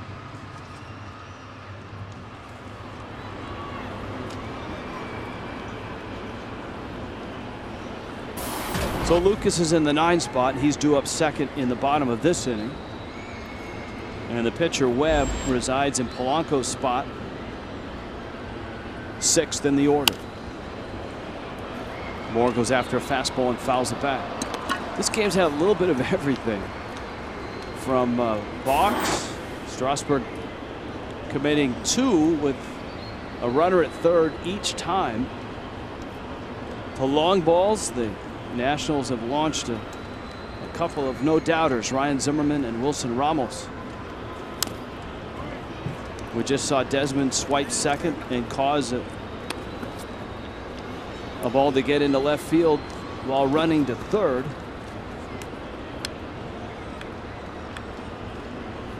Webb's out in front 0-2 on Tyler Moore. Anthony Rendon. And then pitcher spot, Steven Strasburg. Run across here in the 5th. We talked to Rich at the very beginning of the game. Going back last 4 starts for Jacob Turner, lots of base runners between the hits and the walks. Today, Turner faced 24 batters, 12 reached base, 9 hits, 3 walks. Saw Chuck Hernandez there talking to Turner, trying to keep his spirits up.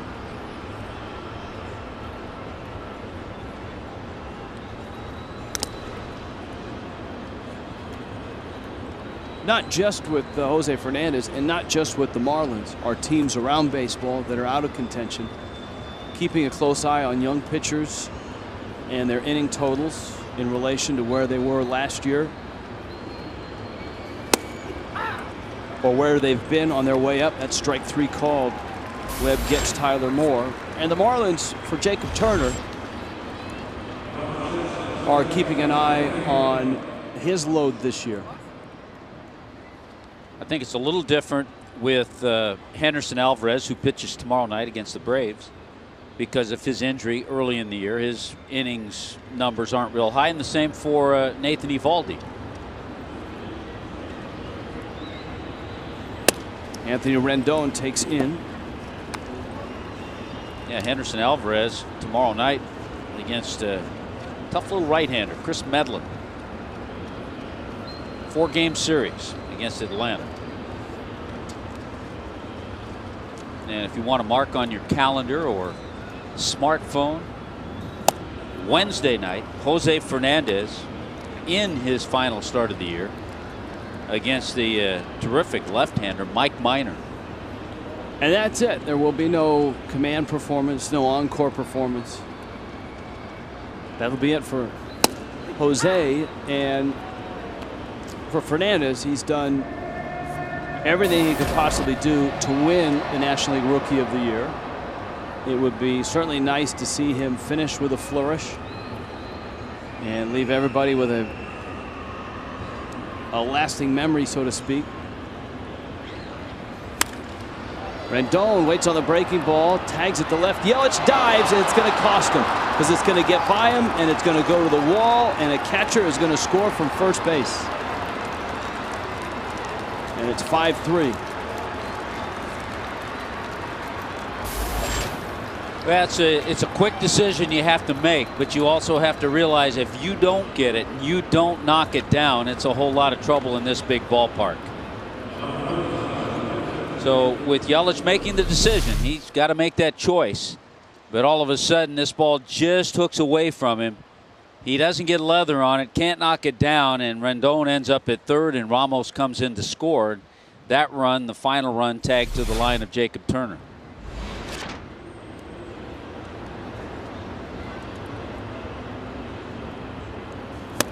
Infield in for Strasburg, who swings and misses.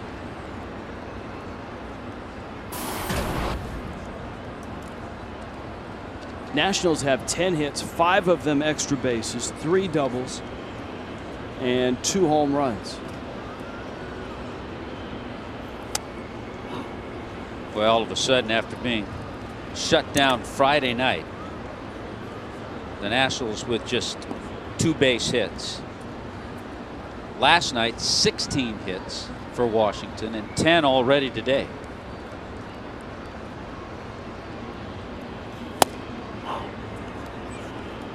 Somebody made a good point. They said it's tough for a fastball pitcher like a Nathan Eovaldi to follow Jose Fernandez in the rotation. You know, same hard stuff. And Nathan just didn't have the good breaking ball last night. You'd love to have a Jamie Moyer type. Well, and along those lines, for when Moyer was in Seattle's rotation, Lou Piniella never liked to follow Moyer with a guy like a Jeff Fassero or another soft-tossing lefty. Yeah. He wanted to separate the soft-tossing lefties, keep them as far apart.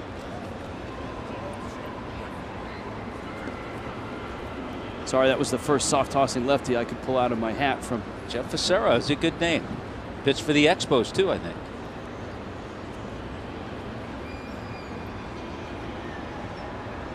Two-two. Outside corner. And you can hear Gary Cederstrom ring him up. Webb gets a strikeout. He's punched out 2. Sandwiched around the double by Rendon. And Denard Span comes up. Yeah, just gets him with a good fastball. So nice job so far by Ryan Webb. Even though he gave up that triple, he's gotten a couple of strikeouts here. Just finding that outside corner.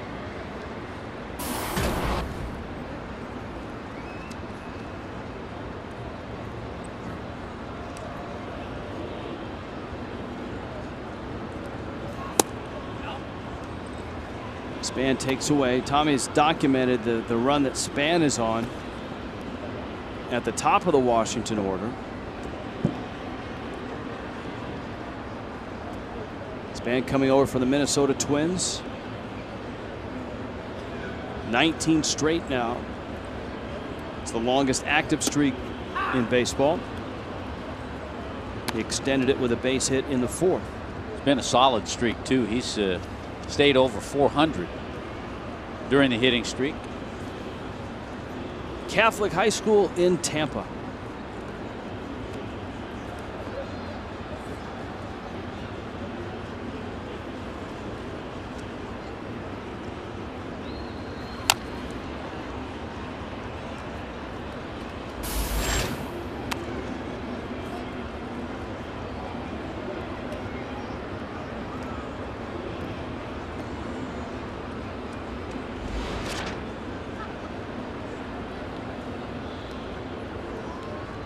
Ryan Webb in relief of Jacob Turner. That's Anthony Rendon, Ian Desmond, and Wilson Ramos with hits, not only to open the inning, but to knock out Turner.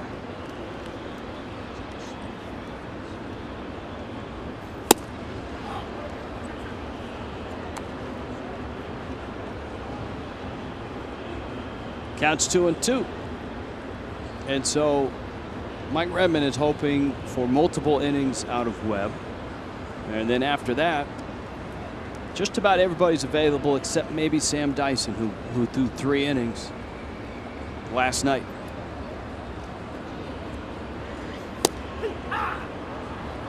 Got him. Down he goes. Span strikes out. Webb strikes out 3. Nationals, though, with a run and a 5-3 lead.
5-3 Nationals lead. Couple of runs in the top of this inning. Bottom of the 5th. Joe and Cookie join us, our Spanish broadcasters for the day. Hi, guys. Hi, Richie. Tommy, how are you guys doing? We're doing good. A couple runs to help out. We'd be doing a little bit better. How about you? You guys all right today? Yes, sir. So far, so good. Tell me, I got a question for you guys. Sure. Have you ever seen a pitcher balk twice in one inning? Well, this is the way I put it. No, and I've never seen a pitcher balk twice without anybody arguing about it, because he did balk. That's right. Well, he accepted it right away. No question about it. That's unbelievable. Well, That's the significant thing is both balks came with a runner at third base, and it cost Steven Strasburg a pair of runs. Absolutely. What I said during that time, I said Strasburg has 2 RBIs.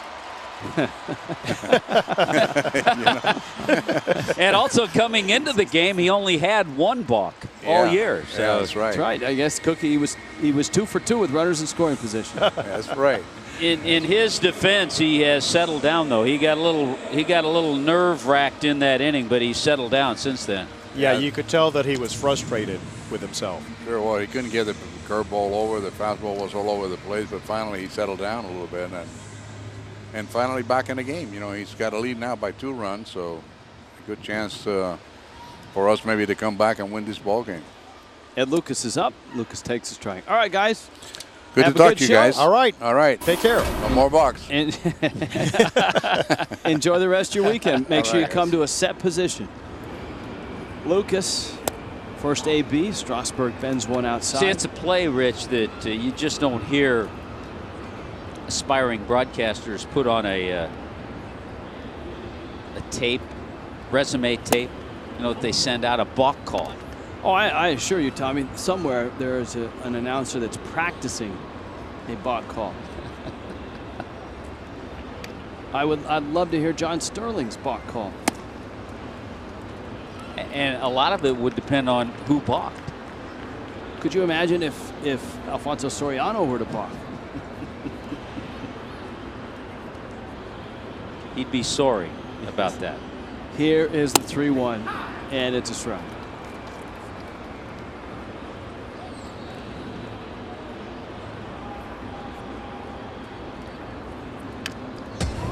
Coors Light, cold hard fact. Has a fast, cold hard fact too. Almost as fast as that fastball that sawed off Ed Lucas. All right, backtrack. Here we go again. Coors Light, cold hard fact, Tommy. Average fastball velocity this season against the Marlins. I have a question.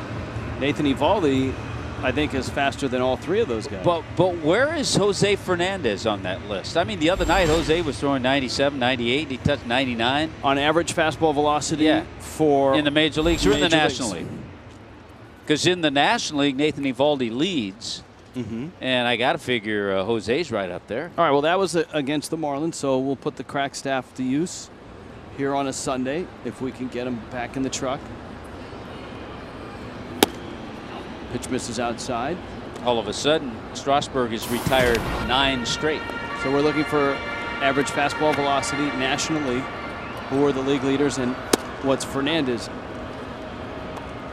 Average fastball velocity. Does that put him in the top 5? Because I think last time we saw it was Eovaldi and Garrett Cole behind him, with Harvey in there as well. Yeah, I have to think Jose's up in the top 5.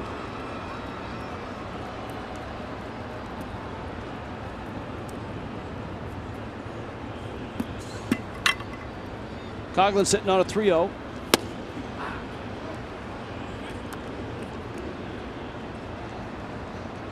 Chris has bounced out, popped out.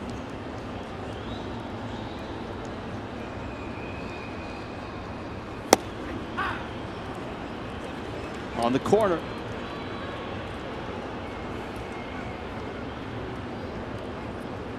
And it was.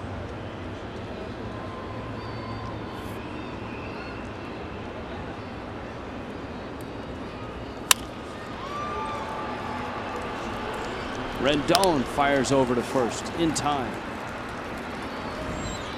1-2-3 inning for Steven Strasburg.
Welcome back, everybody, to Marlins baseball. You may have seen this story in the Miami Herald a few weeks ago. This is Eloise Card, and that is her daughter. And this is an amazing story of how the Marlins have connected you two, because you've watched every game for the last 4 years. I'm talking first pitch to last pitch via telephone, because you live one in Fort Lauderdale and one in Miami. That's right. And why did the Marlins become the connector? Well, we just started watching the baseball games together, and first it was just once in a while, and then we just stayed on the phone the whole game. Even the 20-inning game, we stayed on the whole time. Good thing the changes of local telephone calls are different. You are now 92? I'll be 92 in November. I'm 91 now. Good for you. Big fans of Rich and Tommy, I'm sure. Oh, absolutely. Now, let me ask you, this moment for baseball being a connector, it's often, Donna, father and son type sport, but it's become mom and daughter as well. Mom and daughter. Well, we both live too far away from each other to actually come every day, every game, and I've tried to convince her to come to games, and she didn't want to. You have never been at a game together here. How about at the other park? No. Never. So how did you get her to convince her to come out? This is the first time they've seen the game in person. They're making a lot of noise. My daughter's doing. We got another interview. All right. How'd you do it? I just knew that they were watching all these games together on the phone, and I thought it was such a cool story. So I emailed the link to the Miami Herald article to the Miami Marlins, and the organization, I can't say enough about them. They have just rolled out the red carpet for my mom and grandma to give them an amazing experience, and it's just been, it's beyond our expectations. All right, really. Eloise, what'd they do? They came by today? They pick you up today? And they came by and picked me up with a limo, and brought me A limo? A limo. Whoa! And her too. And then separate limos. Separate limos. And then they brought us here, and we met three of the players. We met Cishek and Jose. Nice. And Juan Pierre. And I got to hug Jose. You hugged Jose. He's your favorite player? He's my favorite player. And to me, he's the Tim Tebow of baseball. Oh, I like that. Now, were there free drinks in the limo too? Well, no, I didn't. No drinks in the limo. All right, well, I'm a non-drinker anyway. well, So. I didn't mean alcohol. No, I wasn't implying alcohol. I just meant, water bottles. No. All right. Well, I'm glad you guys had a great time, and it's great to see that the Marlins could connect all of you, and you all did a great job coming. Will you come again? Oh, absolutely. All right. I'll pick you up next time. How about that? Thank you. All right. Let's go back to you guys. Nice to see you. It's a great story. I had a chance to meet the trio on the way into the ballpark. Yeah, that's terrific. That's it shows how baseball can just go through all kinds of generations. Yeah, and the youngest of that trio lives in Colorado, and she was able to set this up long distance. Pretty cool stuff. See, Rich, if we get an article in the Miami Herald, we can send the link. You'll have to show me how to do that. And maybe they'll pick us up in a limo. No. I don't think that's happening. We could sign up for the Duffy's deal and come in the Duffy mobile. That could happen. The party bus. We could get on the party bus. Because the Fox Sports Florida girls are on the party bus. That's right. That's a good way to go to the ballpark, Tommy. Fouls it off. And it counts 1-2. Good job. Couple of quick outs for Ryan Webb.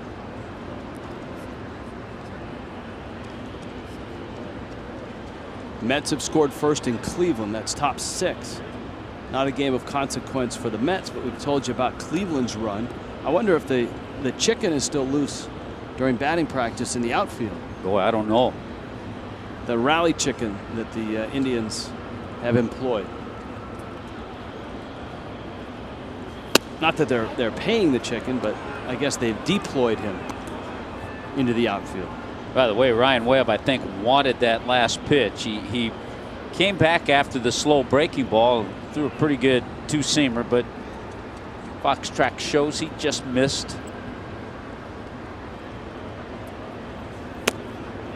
He's lowered his ERA. It's coming into this inning in the 2.8 range,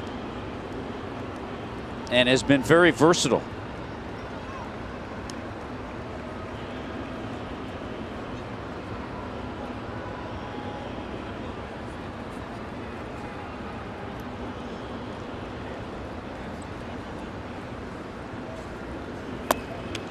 He missed with a breaking ball. You can see his frustration after the miss. Here comes Desmond now, who is 2 for 3. Sometimes that frustration goes back to a pitch that he thought he had for a strike, even though when he sees the replay, he'll see that it was off.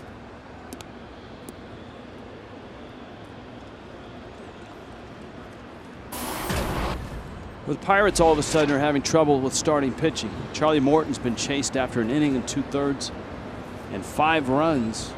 Cardinals 5-0 over the Pirates, bottom second. It's a big game for both teams. Huge jump from first, and Brantley's throw is not in time. And Adam LaRoche steals just his 4th base of the season. You know, in talks about Ryan Webb as to how best to be used, if you think about him as a long man or even as a starter, with seeing his innings increase a little bit, that's one of the worries, is that he really has trouble and has had trouble holding base runners. And you saw the huge jump that LaRoche got, who's not a base stealer.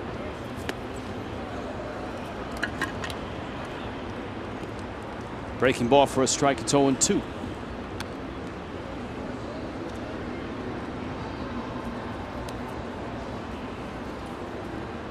Desmond's 35th double drove in a run in the 3rd.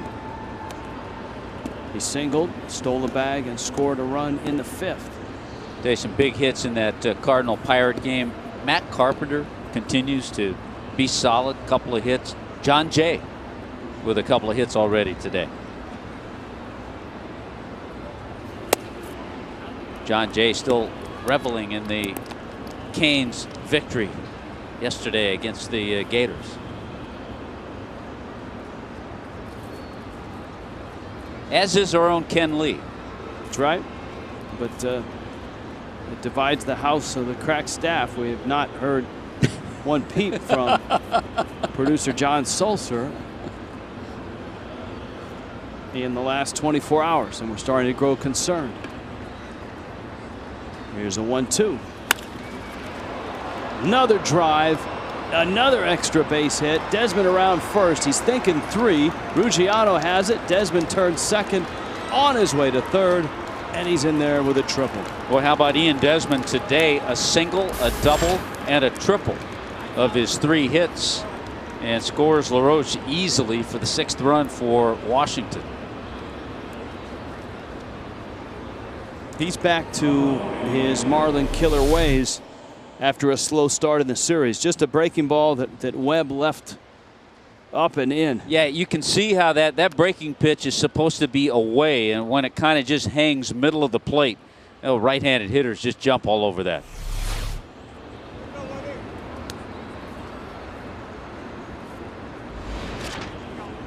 Six extra base hits today for Washington.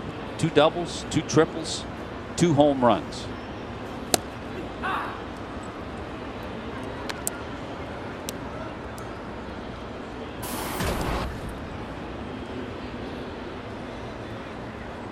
Been a rough matchup all year for the Marlins against Washington.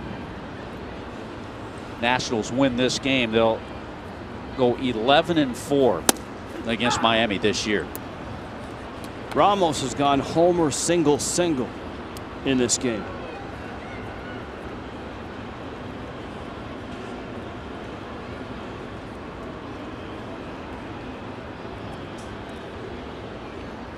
(6-3) Washington. 0-2 is in.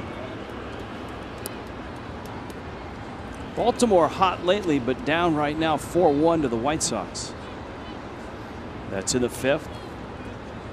Tigers lead Kansas City 2-0, bottom 4 in Kansas City. Echeverria on to first in time. Inning over, but the Nationals add on with a single run in the 6th.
Nationals, the Marlins have just 2 hits and 3 runs. Coors Light freeze cam. We thought about freezing the 2 balks. Instead, the diving try by Christian Yelich. The ball would pop by him and get to the wall and drive in a run. And Anthony Rendon ended up at third with a triple. You know, you can see why Yelich made that decision. For a moment, it looked like, as he started that dive, that he might make the catch. But the ball just kind of hooked away from him a little bit. And all of a sudden, Steven Strasburg has retired 10 straight since the Marlins scored those 3 runs, thanks in part to a couple of balks in that second inning. Here's Donovan Solano, Christian Yelich, and Justin Ruggiano. Ow. Strasburg hits Solano. And he's on his way to first. And that's after he struck him out twice. So I'm sure he wanted to try to establish a fastball in, because if you remember, he struck him out twice on a big breaking ball away.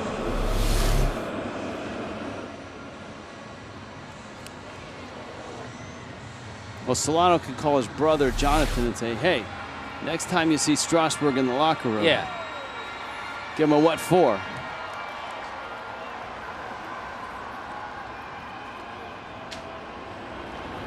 His blood thicker than division rivals. So 3 of the Marlin base runners today have been 2 walks and a hit batter. They're the 2 hits, Ruggiano and Morrison singles. And Strasburg misses away.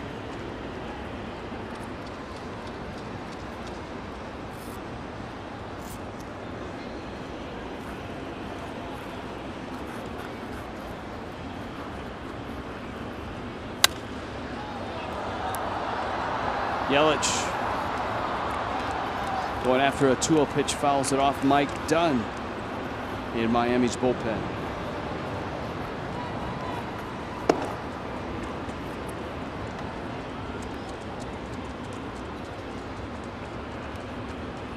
Only 77 pitches for Strasburg here in the 6th.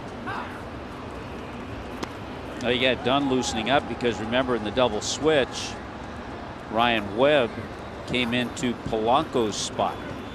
So after Yelich, you have Ruggiano, Morrison, and then the pitcher.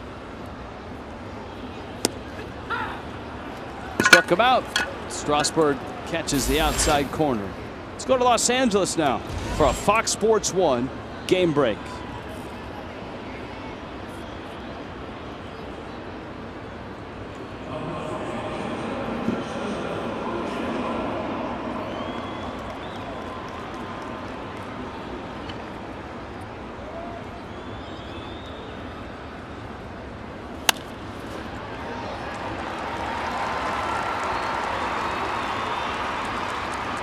All right, a base hit into left field for Justin Ruggiano.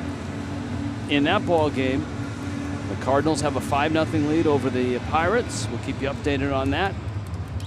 Here, it's 6-3 Nationals on top. They get a couple of men on just like that. You have a guy who's been showing some power lately. Logan Morrison comes up representing the tying run. It's only 3 hits against Strasburg, and Ruggiano has 2 of them. Morrison has the other.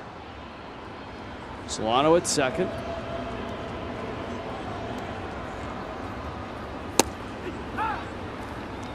Against left-handed hitters, he's really been able to stick that breaking ball on the outside corner. The one pitch he doesn't have going for him today has been his changeup. He's thrown it a few times, but he really hasn't come close in throwing it for a strike.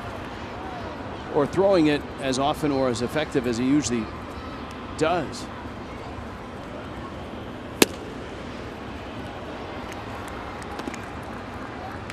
Greg Dobbs has emerged, as you pointed out. That 6th spot now occupied by Ryan Webb. 18,990 for the attendance. There it is again. Yeah, he's finding that outside corner with that too. Spent a little time. Spent one stint on the disabled list this year. It was because of a lat strain. But other than that, Strasburg has stayed pretty healthy all year. Through his first complete game, first ever shutout this year.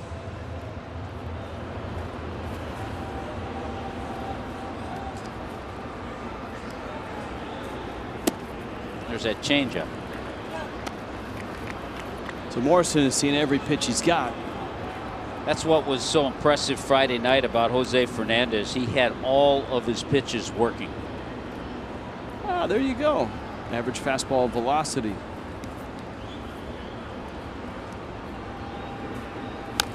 Now, you know what? If you could put that list back up, I don't think Nathan Eovaldi has enough innings to qualify. Because that's probably why. Eovaldi's fastball velocity, average fastball velocity, is above 96 miles an hour. So Fernandez behind Strasburg, behind Harvey, but I believe Eovaldi belongs at the top of that list. I don't think he has enough innings to have popped in there. Count full 3-2. His best pitch to lefties all day has been the backdoor breaking ball. Let's see if he throws it to Morrison here. Problem is, for a hitter, if you sit on that backdoor breaking ball and he throws that 96-mile-an-hour heater, you're in trouble.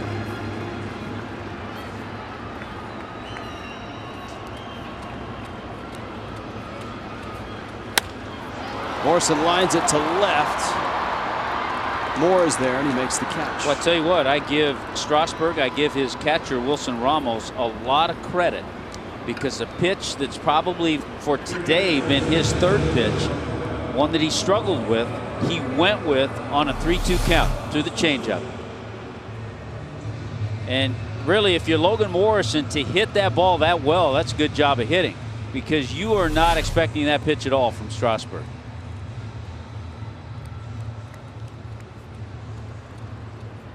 Greg Dobbs now.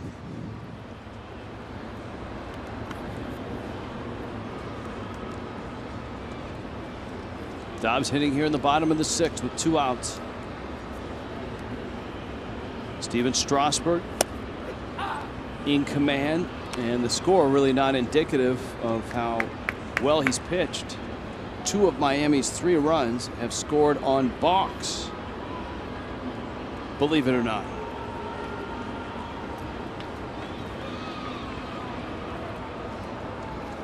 The crack staff was able to come up with the fastball velocity number. Dobbs turns, drives it down the line, and it falls for a base hit. Solano scores. Up with the ball is Worth. Holding at third is Ruggiano, and Greg Dobbs yet another pinch hit. Well, Greg Dobbs just continues. Number 10 on the year in the pinch hit department. Saw the numbers. He had some pretty good success against Steven Strasburg. And gets himself a line drive, RBI base hit here. Fastball in, he turns on it, got jammed just a little bit. 95th career pinch hit for Dobbs. He is the active leader. 75th pinch hit RBI. He is the active leader. So the Marlins, all of a sudden, a couple of guys off the bench. Juan Pierre's on a nice little pinch hitting roll. JP with 8 pinch hits. Steve McCaddy's out to chat it up with Strasburg. I was going to say we should challenge the crack staff to find out what the record, the major league record for balking in runs in a game. It's one thing to just commit a balk. It's another thing to balk in a run. And Strasburg has balked in 2. That's putting a challenge to the crack staff on a Sunday afternoon.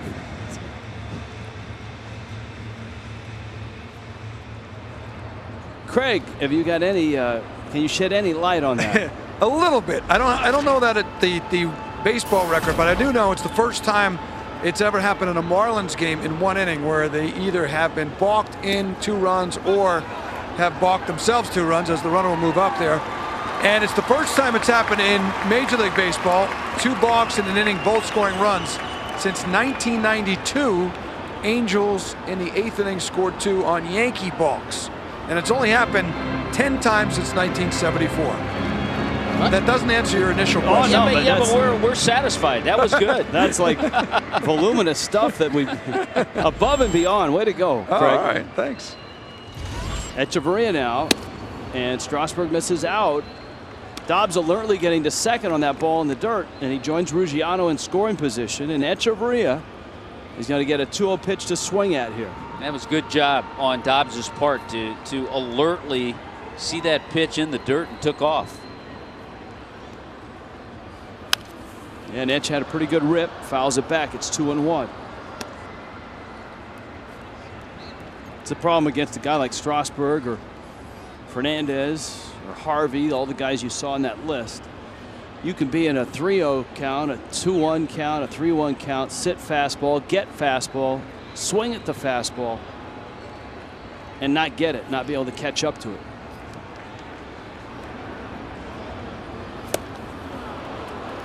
Two and two.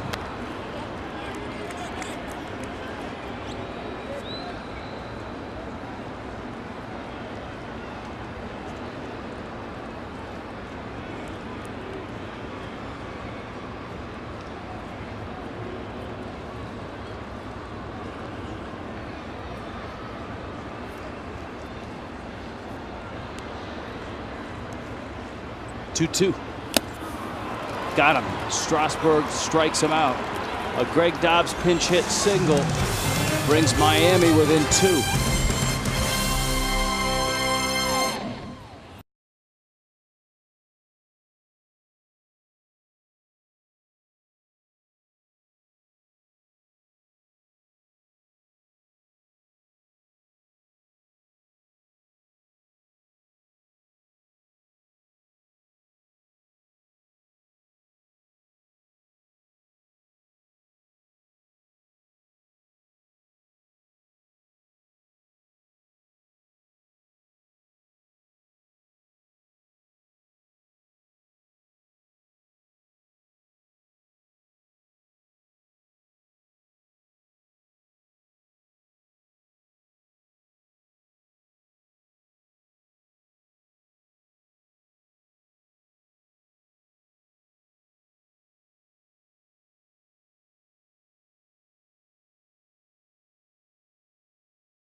Fox Sports Florida Fantasy Auction, and they are those really cool Miami Marlin retro jerseys that the Marlins wore in Milwaukee.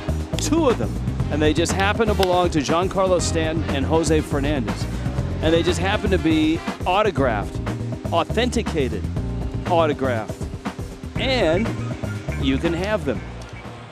Marlins.com/auction is the place to go. If you go to Marlins.com/auction, you see the score at 6-4. You can bid right now on those 2 jerseys. If you are the winning bidder, obviously all the money goes to the Marlins Foundation, a terrific charity that supports South Florida youth. If you are the winning bidder of the Stanton jersey or the winning bid of the Jose Fernandez jersey, you will also get a meet and greet with said player, the guy that wore that retro jersey, Mr. Stanton and Fernandez. It's a pretty good deal. Marlins.com/auction. Because no one else is going to have that. Well, and that's the thing. Those jerseys aren't out there. They're They're not around. The Marlins had to get special permission from the Milwaukee Brewers to be able to auction those 2 things off because those jerseys were actually property of the Brewers, who had that throwback game in Milwaukee. And they're the cool jerseys that were worn by the Miami Marlins of the International League. They've got the Satchel Paige patch on the sleeve. Satchel Paige pitching for those Miami Marlins.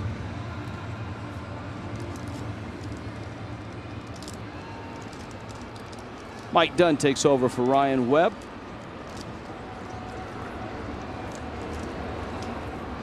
Webb ends up going 2 innings. Jacob Turner, 4+ innings. Turner could not get an out in the 5th. And so here is Dunn. Well, we have a little bit of balk history rolling in to complement the 2 balks by Strasburg, both of which balked in a run. There's Drew Storen in the bullpen. The record for most balks in a game by a pitcher in the National League and the American League, Bob Shaw of Milwaukee in '63 had 5 balks in a ball game. In the American League, there are 5 different pitchers that committed 4 balks in a game, and some familiar names. A couple guys I've not really heard of: Gene Walker of Seattle, John Dobson, not Dobson, but Dobson of Boston back in 1989, Vic Raschi of New York, and then Rick Honeycutt when he was with Oakland, and Bobby Witt when he was with Texas, as Moore strikes up. You know, there's a story, and I'm going to have to do my own homework, behind the 5 balks of the late Bob Shaw. Great character, tremendous major league pitcher up in the Jupiter area for a long time. And I believe the story is that there was a move that he was committing that he didn't feel was a balk, but they kept calling it on him. And thus he was called for 5. And the American League guys all had 4. Now, the most balks in an inning, and Strasburg's balks both came in the same inning in the 2nd. The National League and the American League record is 3 in an inning. In 1988, Don Heinkel of Detroit.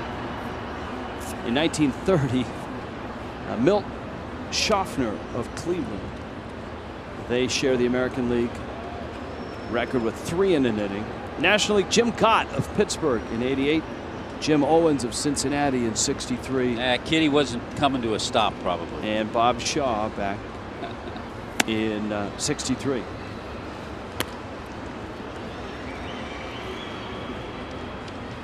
We could have called Jay Randolph for confirmation on some of those games.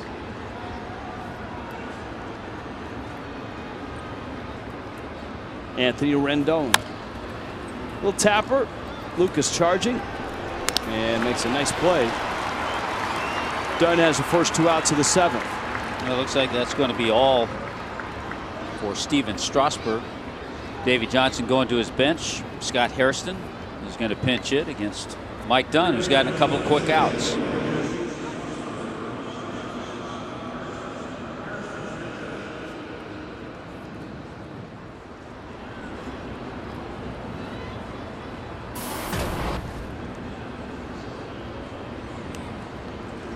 Four innings, 9 hits, 5 runs, 3 walks, 3 strikeouts for Turner.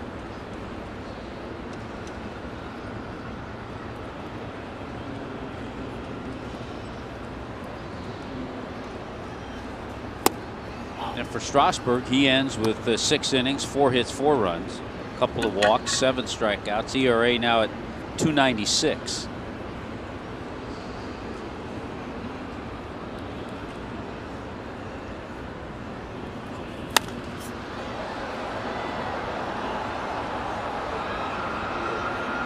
High pop was fouled. The only, and we knew that was going to be a foul ball, but there was, for a moment there, Tommy, a little bit of suspense because that ball almost hit one of the steel girders. And we've not had that happen in 2 years. No, it's going to happen one of these days, but that one just missed.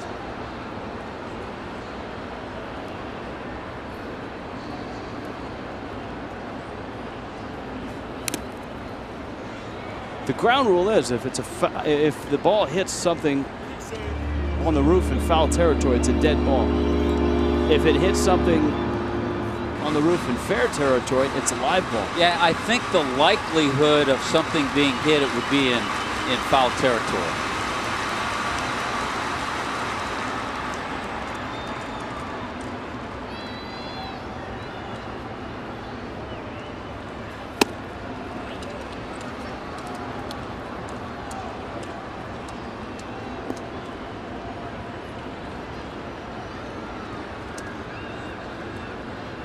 Hairston with the count 2-2.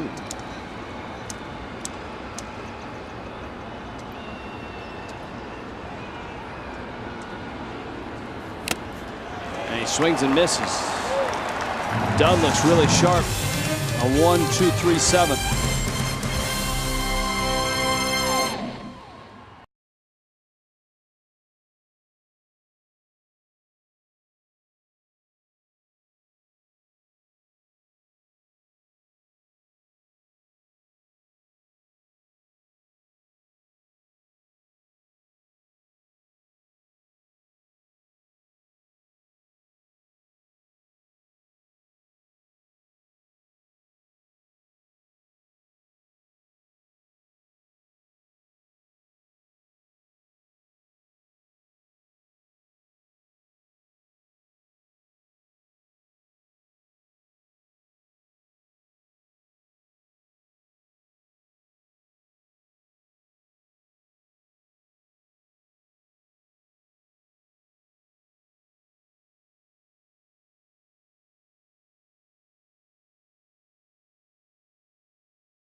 Nationals up by a couple.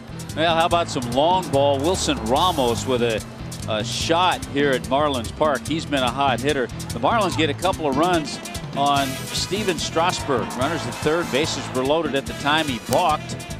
Little dribbler up the line. Echeverria gets another run in, and then another balk is called on Strasburg. So the Marlins get 3 runs in that second inning, but they couldn't avoid the long ball. They haven't avoided the long ball from Ryan Zimmerman in a long time. That's his 22nd career home run against the Marlins. Ian Desmond has been on fire. He's had a big series. And there's that guy, Wilson Ramos, again with the runner going second to third. He picks up the base hit. And not through were the Nationals. That ball just getting out of the reach of Christian Yelich. And they were able to get more of that guy Desmond again into deep center field. Desmond has a single, a double, and a triple in this game. Greg Dobbs pinch hitting, picks up his 10th career, or 10th pinch hit of the season, driving home a run. And that's how we stand as we enter the bottom of the 7th inning. It's just a 2-run game. Goodyear blimp still high above. Actually, not that high above. Looks like a low cruise over Marlins Park. We appreciate the Goodyear blimp all around Miami this afternoon. So no more Steven Strasburg. 6 innings for Strasburg, 4 hits and 4 runs. Corey Brown enters the ball game, as does Drew Storen. And so you saw Brown out and left.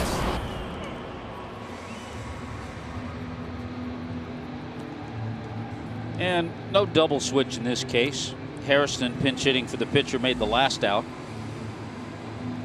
Just a defensive move for Davey Johnson.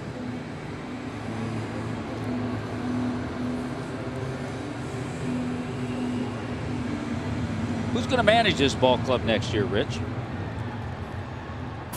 Well, the Nationals I'm talking about. So, I don't want to confuse people here. I know that's where you're going. Here, Rob Brantley is at the plate. Matt Williams was a popular name about a month ago. Williams has ties to Mike Rizzo. Has an Arizona connection with Mike Rizzo. Fine general manager of the Nationals, who was a terrific scouting director for Arizona. And many feel that a guy like Williams is cut of the same cloth from Kirk Gibson, a no-nonsense type guy. That's one of the reasons the Cubs went with Dale Swain. I actually think that would be a good pick, because I think that's the type of manager they need to have in there.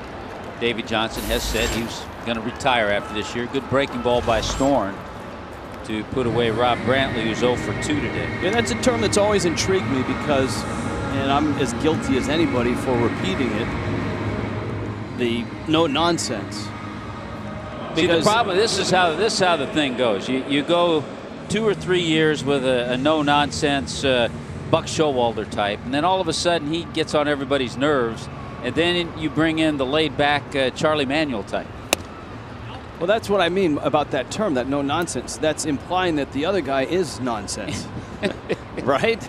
Or has some nonsense. You bring in a guy on edge, a fiery Larry Boa. Yes. And now you got to make a change, so you're not going to bring in the same type of personality. And that's almost a given anytime you change managers in a situation where your team's not going well and you want to turn things around. Now, the Nationals didn't think they were going to be in that spot. The Nationals felt like at the end of this year, Davey Johnson could just pass the torch from a postseason team to another guy. Whoever it is going to be stepping into a pretty good situation, because they're a good ball club. There'll be no shortage of guys throwing their caps in, whether they're nonsense guys or no nonsense guys.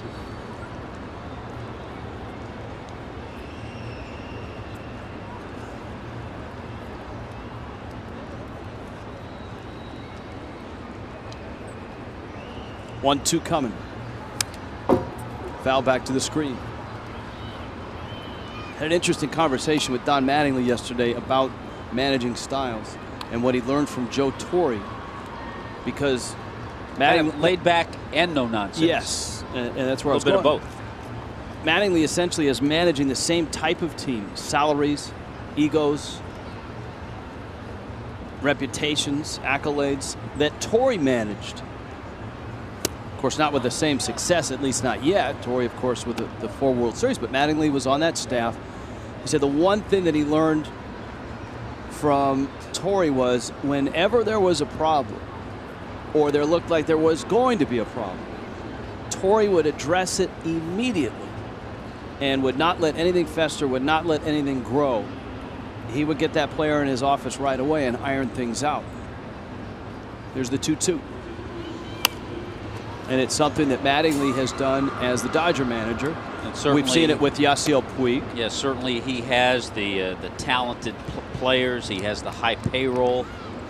Yeah, he has guys that feel like, I mean, certainly are getting paid a lot of money. And in a large market. Should be in the lineup and all that.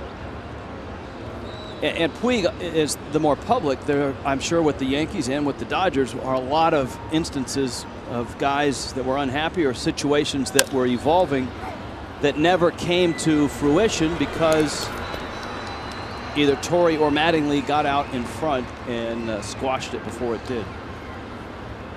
So there's something to be said, and I think you see this often. There are many exceptions that you don't.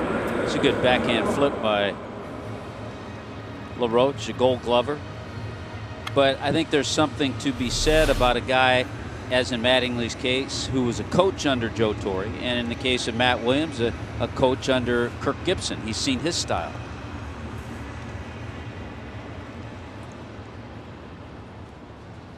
Here's Chris Coghlan now. Coghlan an 0 for 3.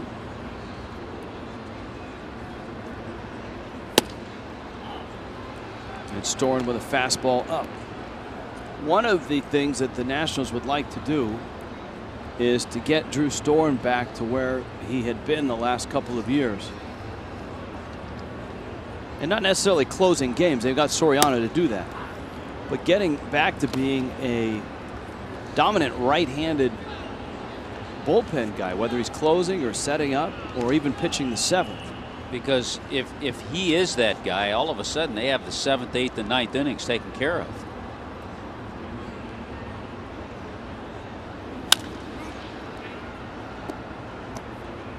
Coghlan pulls it foul. Right now, Tyler Clippard has a hold on that 8th inning. But you're right about a guy like Storen, who's had a season of over 40 saves. He's got an ERA of over 5, which doesn't really fit his career numbers. 1-2. Coghlan inside outs that ball. Bobbled by Desmond. And it skips past LaRoche. Coghlan gets to first on what probably will be an error on Ian Desmond. It probably will be an error. It's not an easy play, mainly because of the way the ball was spinning. Coghlan got jammed. Ball had a lot of spin as it went out toward Ian Desmond.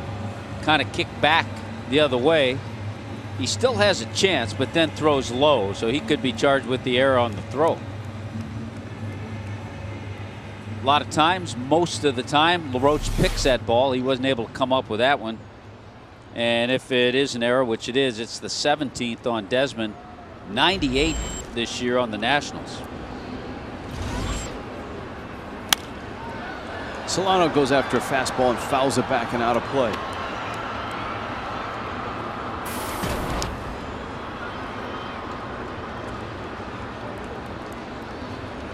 Last year, the Nationals spent 172 days in first place. What a difference.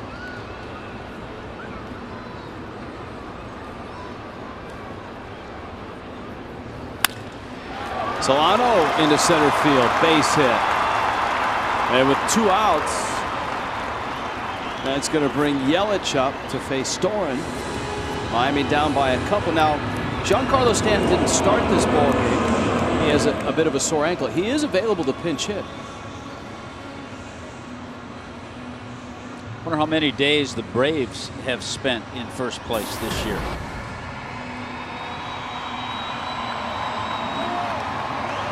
A lot.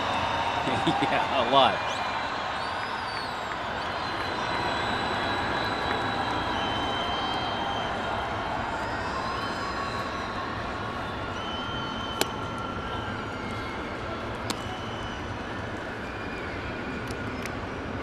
Tough day for Yelich, 0 for 3, a couple strikeouts. He had a rough time with Steven Strasburg. 7 strikeouts for Strasburg. Coghlan and Solano out there.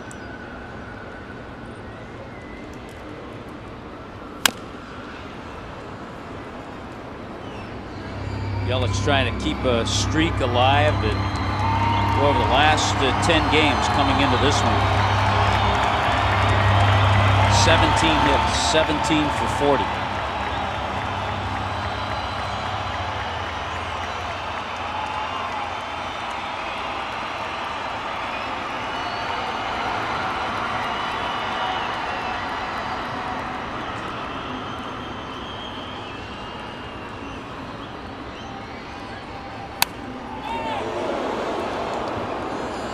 You know how we always appreciate our crack staff from all over checking in. Nice to know that Clark Spencer of the Miami Herald considers himself part of the crack staff. But reminding us there was a ball that hit one of the girders on a foul ball behind home plate last year. So there has been one. That may have been in a non-television game. Possibly so. As rare as those are, or we just flat out missed it, which is more likely. Here's the 1-2. And it's inside. Jose Fernandez and Rob Brantley putting the gear on because that foul ball hit the facing of the dugout and then ricocheted off the inside of that rail and then back into the dugout. Watch this.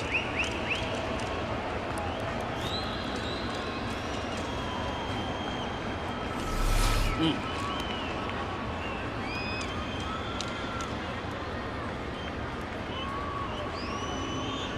2-2. Got him. Storen strikes out Yelich. Miami leaves a couple on to the 8th. The Nationals a 2-run lead.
against Cole Hamels. And Atlanta has tied Philly 2-2 in the top of the 8th. That Pittsburgh-St. Louis battle is for first place in the Central. Later on, Arizona, San Francisco, Milwaukee, Chicago, Colorado, San Diego, and a chance for the Reds to sweep the Dodgers tonight. And that is a Homer Bailey, Clayton Kershaw matchup. Here's the poll question: who's going to win the Central? The Pirates are the sentimental favorites. No one voted for the Cardinals. I did not text in, but I threw my hat in for the Cardinals. Tommy Hutton, you went with the Reds. I did. And neither of us would complain if the Pirates won. Oh, no, not at all. Not at all. Well, nice inning in the 7th, the 1-2-3 inning for Mike Dunn, so he gets the 8th inning. At least he gets the first batter in the 8th inning. We'll see what Mike Redmond does with Zimmerman and Worth to follow after Span. Homer Bailey seems like every time he goes out there, he has no-hit stuff. He does. Yeah. He does. He's been one of those tough luck guys in terms of one-loss record. How about the well-traveled former Marlin for a brief time, Yusmeiro Petit, the other night for the San Francisco Giants. One pitch from a perfect game. Wow. This is a guy with a career ERA of over 5 who's been designated for assignment multiple times. He was 5-6 with an ERA just under 5 in AAA before getting the call up by the Giants. But gave up a base hit with 2 out in the 9th to Eric Chavez. On a ball that Hunter Pence almost caught. A liner that Pence made a diving try on, and Pence made almost the same play. You see Tyler Clippard. Pence made almost the same play, not at the end of the game, but late in the game in Tim Lincecum's no-hitter in San Diego this year. That one he got to. This one he just trapped. Now that Hunter Pence is everywhere. Yes.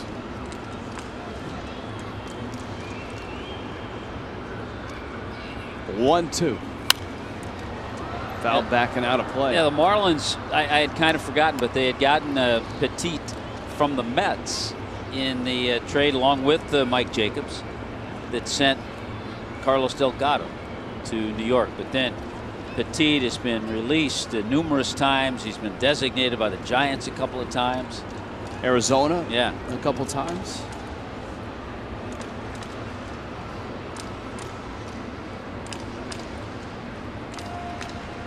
Span waits. I think this weekend, if not today, I'm not sure the exact date, is the anniversary of the almost perfect game from Armando Galarraga. Had the missed call at first base, it would have ended the game. I just saw Jim Joyce yesterday. Yeah. You know, Galarraga, in an odd way, ironically, has probably garnered more attention for that, for not getting the perfect game. I mean, do you remember Galarraga or do you remember Dallas Braden? I remember Matt Cain. Okay. I mean, Galarraga's not a household name in terms of what he's accomplished on the field, aside from that night. And Braden, who threw a perfect game with Oakland, he's kind of the same type of guy. Yeah.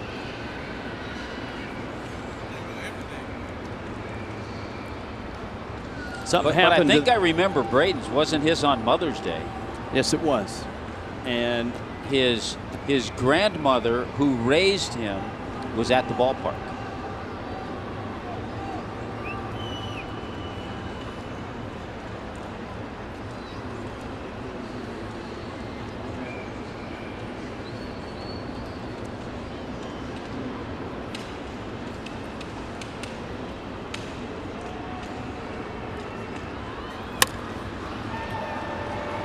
Echeverria back there to get it for the first out of the 8th inning. Latest and greatest in television technology is coming to South Florida during the Braves series. We have a new toy, folks. Fox Sports Florida and Phantom Cam. Watch out when you give the crack staff a new toy. Yeah, Giancarlo Stanton swings. all kinds of cool stuff we can watch. And that comes up for the 4-game series with the Marlins and the Braves. Phantom cam, it's super duper, incredibly slow motion. And that's tomorrow night. As of today, A.J. Ramos is now in this game thanks to a Metro PCS call to the bullpen.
Into yours.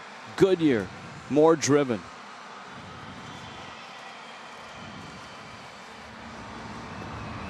Well, we kind of figured after the left-hander was out of the way and he gave Mike Dunn a battle, but he retired Span. Then Mike Redmond went to the bullpen. He got the right-hander, A.J. Ramos, now a couple of tough righties due up. That would be Mr. Zimmerman and Worth. So this is one of those that you call, it's not a soft landing to face these two guys. No, it's not. Zimmerman has homered 3 times in the series, twice last night, once in today's game. Worth has 5 hits in the series.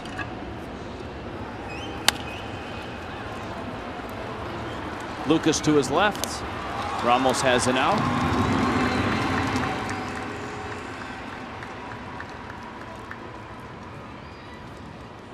Two outs, and here comes Worth. Well, the Yankees-Red Sox game is a low-scoring, tight affair with the Yankees up 3-2. Trying to slow down Boston. That's in the 8th. Mets and Indians 1-1 in Cleveland. It's a big game for Cleveland. So they've got a couple of games going on in Cleveland, right? They've got a baseball game, and the Dolphins are playing at Cleveland. That's just down the street and down the hill. Down by the lake is where the football stadium is. The baseball park, Progressive, is up a little further up downtown, but not that far apart.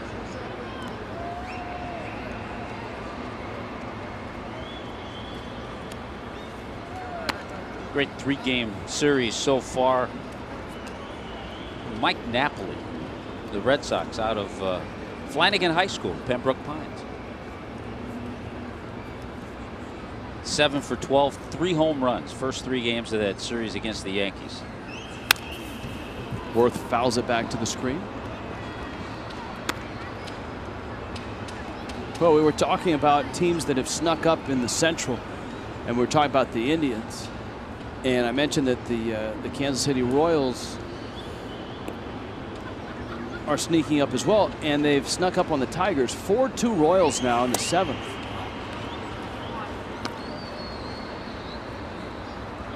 So Kansas City at 74 and 68. They're 2.5 behind Cleveland, who said it came back in the wild card. The gets in, Ramos loses Worth. Now, you can't tell me that Tiger fans don't have a little concern about Justin Verlander. He was beaten by the Royals last night. He gave up 4 runs in 7 innings, and his record now 12-11 with a 3.64 ERA. Not quite Verlander-like, pretty good numbers, but certainly not the way he's pitched in the past.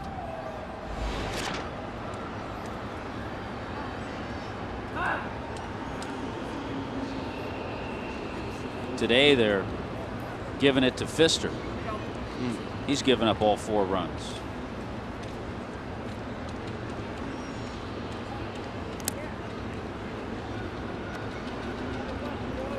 Speaking of South Florida, if you're going to go Napoli, I'll go Eric Hosmer on you. Okay. 16th homer, 3-run shot. Part of that comeback by Kansas City.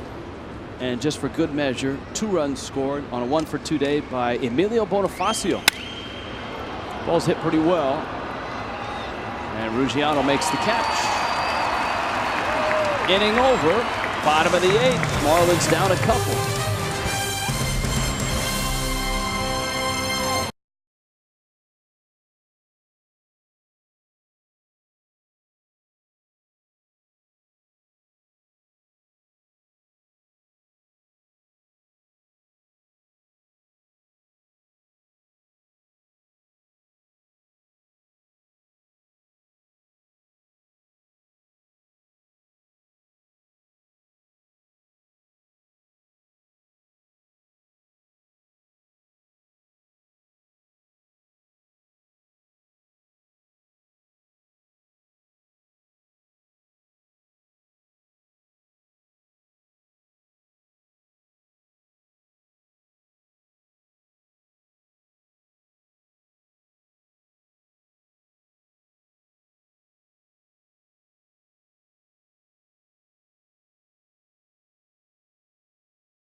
Marlins trying to get back in this one, down by only 2 as we go to the bottom of the 8th inning. Tomorrow the Atlanta Braves will be in town, first of a 4-game series.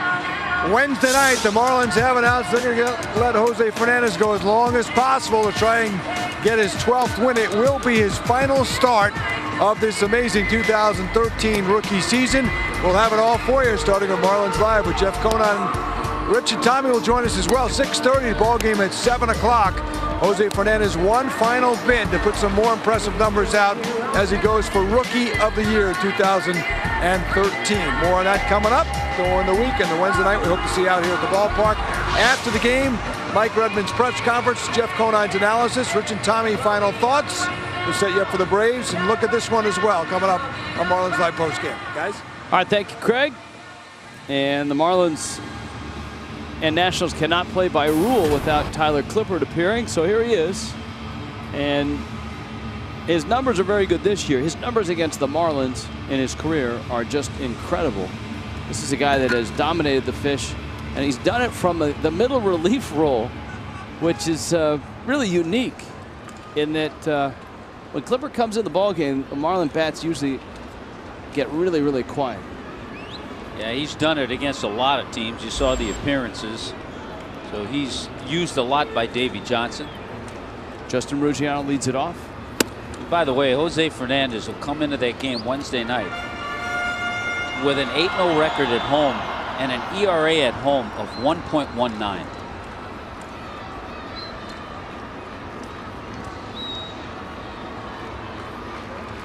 And maybe he'll get a couple more hits. like he did on Friday. Boy, Ruggiano is swinging it well today. Slaps one into left field. 3 for 4 is Ruggiano. Miami's had opportunities, Tommy, to climb even here with the Nationals. They had a couple runners aboard in the 7th. They got a run, but left 2 in the 6th. But Ruggiano with half the Marlins hits today.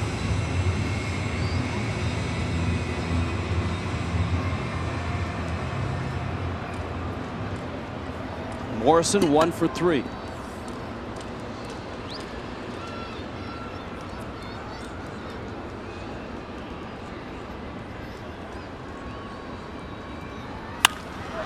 Hits it hard and foul. Just foul. Just in case you're wondering, and I was wondering, so I looked.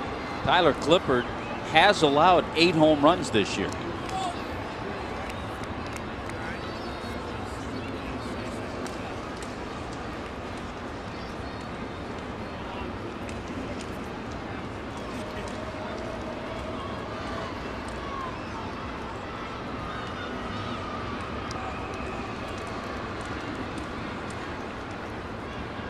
Clippard has that great changeup.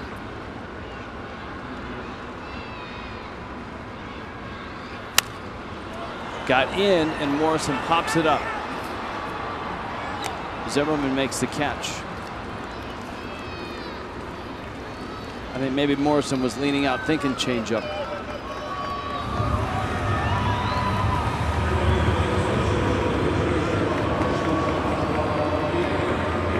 Juan Pierre's going to come up and pinch hit.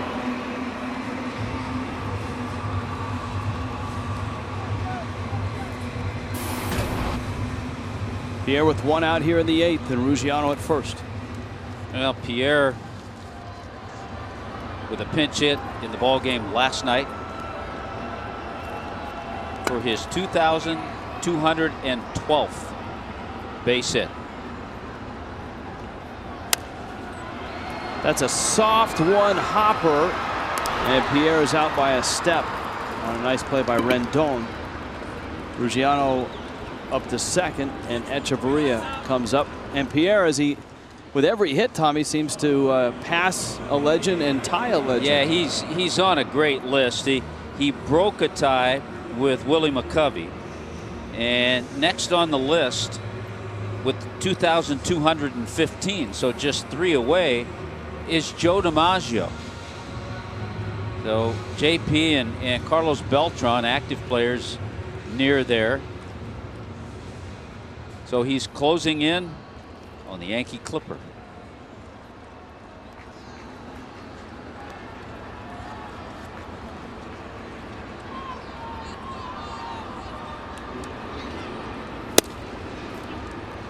Tough series for Echeverria. He's 0 for 3 with a couple strikeouts here. 1 for 11 in the series.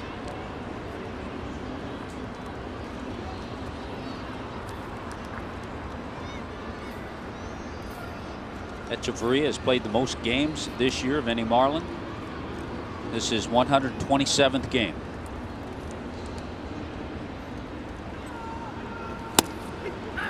The question, a little trivia, would be who is next on the list? Who's played the second most amount of games this year as a Marlin?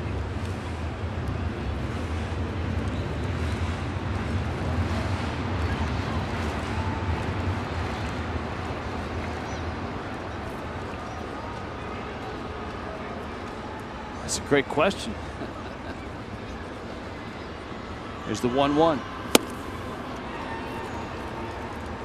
Justin Ruggiano. You are correct. That's a tough one. You think about guys that have been injured. And third would really get you. Third on the list is Greg Dobbs. You know, all the games he started early in the year. Right, and all the pinch hits. Then you throw in all the pinch hit appearances. Yeah. Well, it just shows you. Remember, the Marlins were without Stanton and Morrison entire April and May. And, of course, Stanton was injured most of those 2 months. Tyler Clippard finishes the fish in the 8th.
Goodyear blimp is still chugging along. Tommy, a new member of the Marlins organization. Well, congratulations to Marty Sewell, Marty's wife Meredith.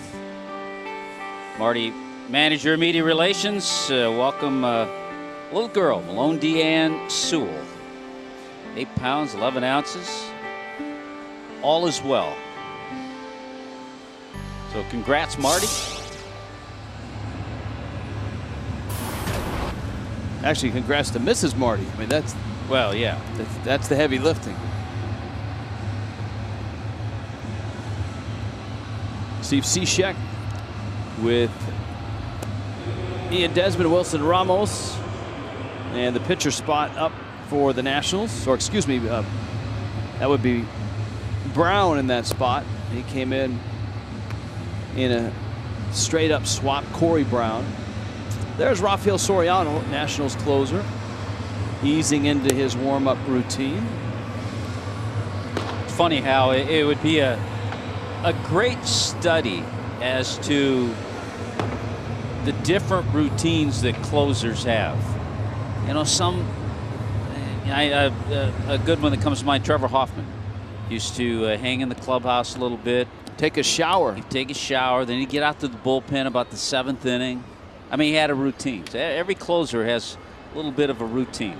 I wonder if there were ever games where, say, the Padres scored 8, 9, 10 runs early, or fell down by 10 or 12 runs, and it didn't look like it would be a save and he situation. Didn't take the shower. Like 5th or 6th inning, it's like, why bother?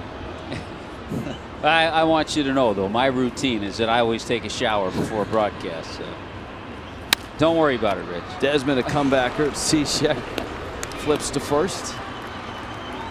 Bob, you're right. There are guys that are all of a sudden, let's get the adrenaline going. I think Brian Wilson's routine was like that when he was a closer, and probably continued somewhat now. Some of them really need that heavy adrenaline. Cishek not one of those. He's kind of relaxed. Soriano looks like he is. Yes.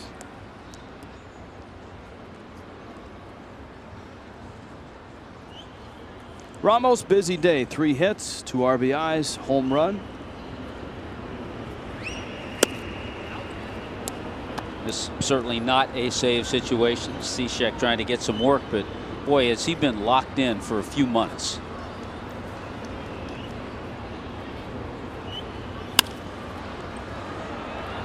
That's kind of been hidden in the Marlins' struggles this year. Miami enters the ballgame at 53 and 87.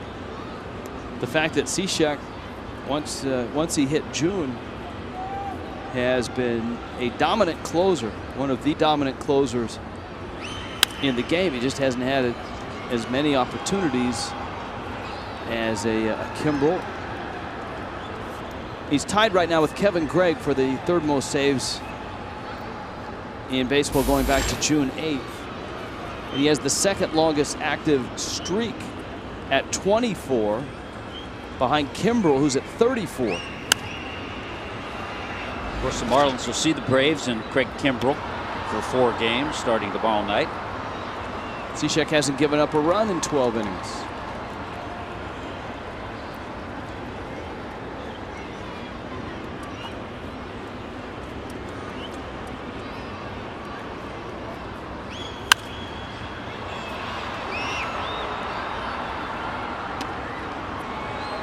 If you want to see a ball that's a no-doubter, here's your AT&T U-verse rewind. This is the Ramos home run.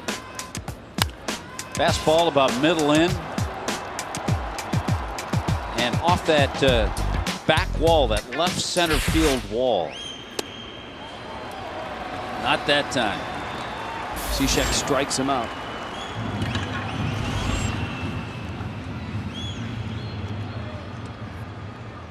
I think the initial distance on the Ramos home run was 405 feet. Yeah, I think they've increased that a little bit. I'm calling 402 feet.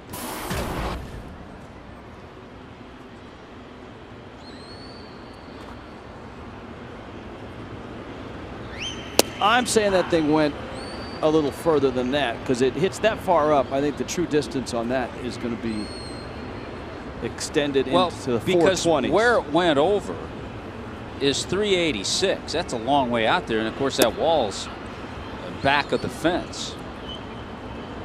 Zimmerman's was estimated at 415, and if his was 415, Ramos was further than that.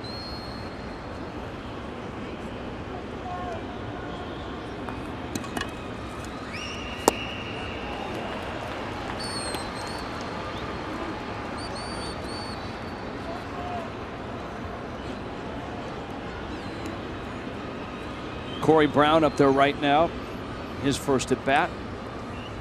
Brown came in as a defensive replacement left field.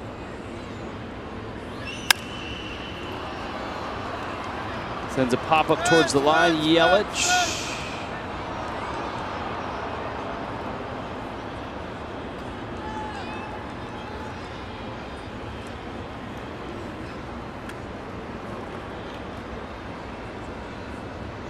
Corey Brown out of Tampa, Plant High School, and played his college ball at Oklahoma State. Yeah, Corey Brown started the other night in place of Denard Span. Came to the Nationals in the Josh Willingham trade back in the offseason, December of 2010.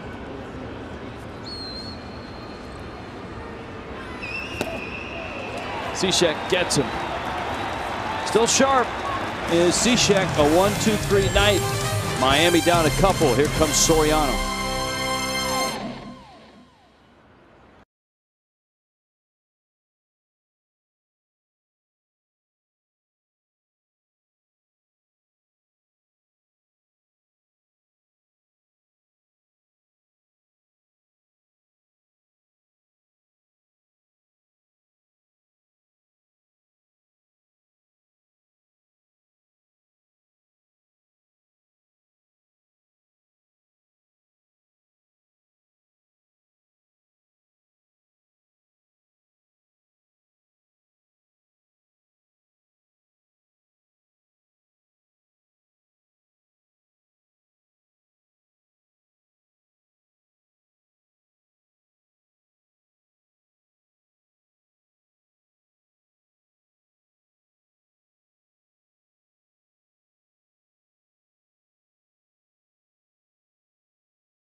About to head back to the hangar. Bottom of the ninth. Nationals up by a couple. Toyota Trend. In this ballpark, year 2 of Marlins Park. The Nationals have never won back-to-back games in the same series. Hey, Tommy, the little lightning dancing. Yeah, be careful out there. That's not part of the Toyota Trend.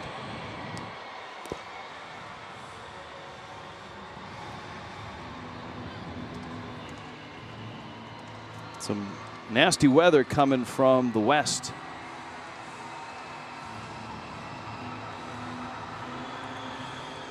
All right, I've been corrected. Northwest. That means it'll hit my area just as I get home. There you go.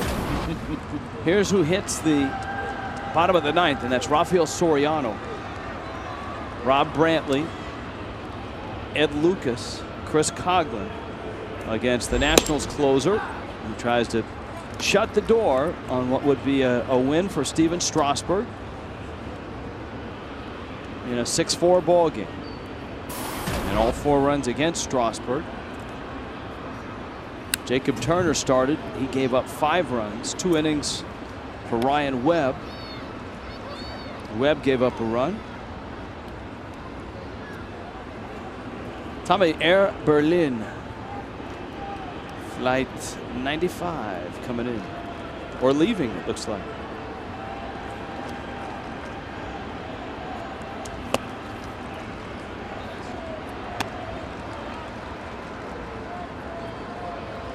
One and two to Brantley.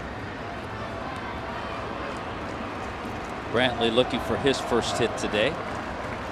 Struggled offensively when he was in AAA. You'd say maybe some of that because he was putting in a lot of effort, a lot of work on his catching.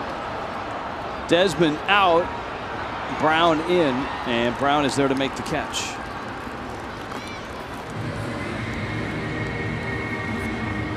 Soriano does have kind of that laissez-faire demeanor and body language out there. He's very relaxed. Well, it's worked for Mariano Rivera.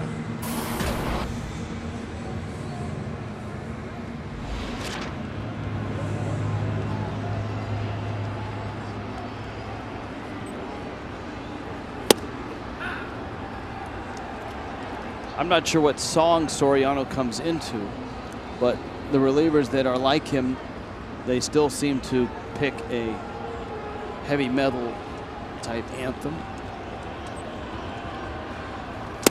Wow, another blown save though for Mariano Rivera on the year, and his second in that series against Boston. Boston has tied it. It's 3-3. Yikes. That Yankee bullpen meltdown Friday night was ugly. Rivera had, what was it, Thursday night? He had a blown save. And Rivera worked 2 innings today.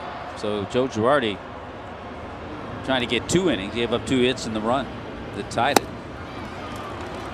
And Lucas strikes out. And this is easy for Soriano. He's got the first 2 outs. Chris Coughlin is all that stands between Soriano and the Nationals' 73rd win of the season. And as you mentioned early in the game, they're hanging on by their fingernails to a little hope of a wild card berth. They need one of the 3 teams in the Central to just collapse. Speaking of that, the Cardinals have an 8-0 lead over the Pirates in the bottom of the 5th. St. Louis getting a well-pitched ball game. The Pirates have just 1 hit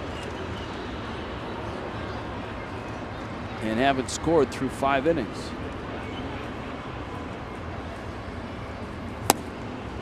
Coughlin takes down low. A Michael Wacha start. No sooner do you speak, it's 9-0 now. St. Louis. Baltimore still having problems with the White Sox. 4-1 Chicago. Bottom 8. Cleveland and the Mets 1-1 bottom 8. 2-1 to Coughlin. As Tommy pointed out, the Yankees and the Red Sox 3-3 bottom 9 in New York. Kansas City is hanging on to a 5-2 lead over Detroit. That'd be a big win for the Royals.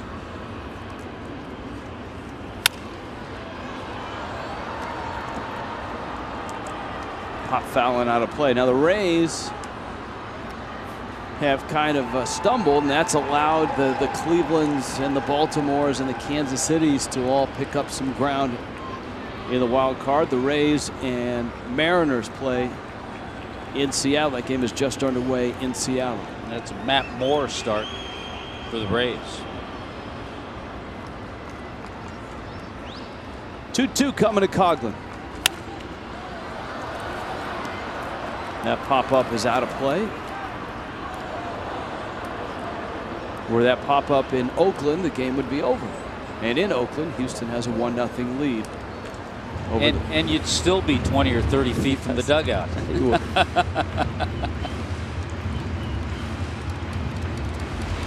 That game just underway in Oakland. Has Oakland even lost to Houston this year? I think maybe a couple of times. That's about it. Coughlin, a chopper out to Rendon, who flips to first in time. And Rafael Soriano untucks the shirt. That's his signature move. And he shuts the door. The Nationals take the series. Winners last night and a 6-4 win today.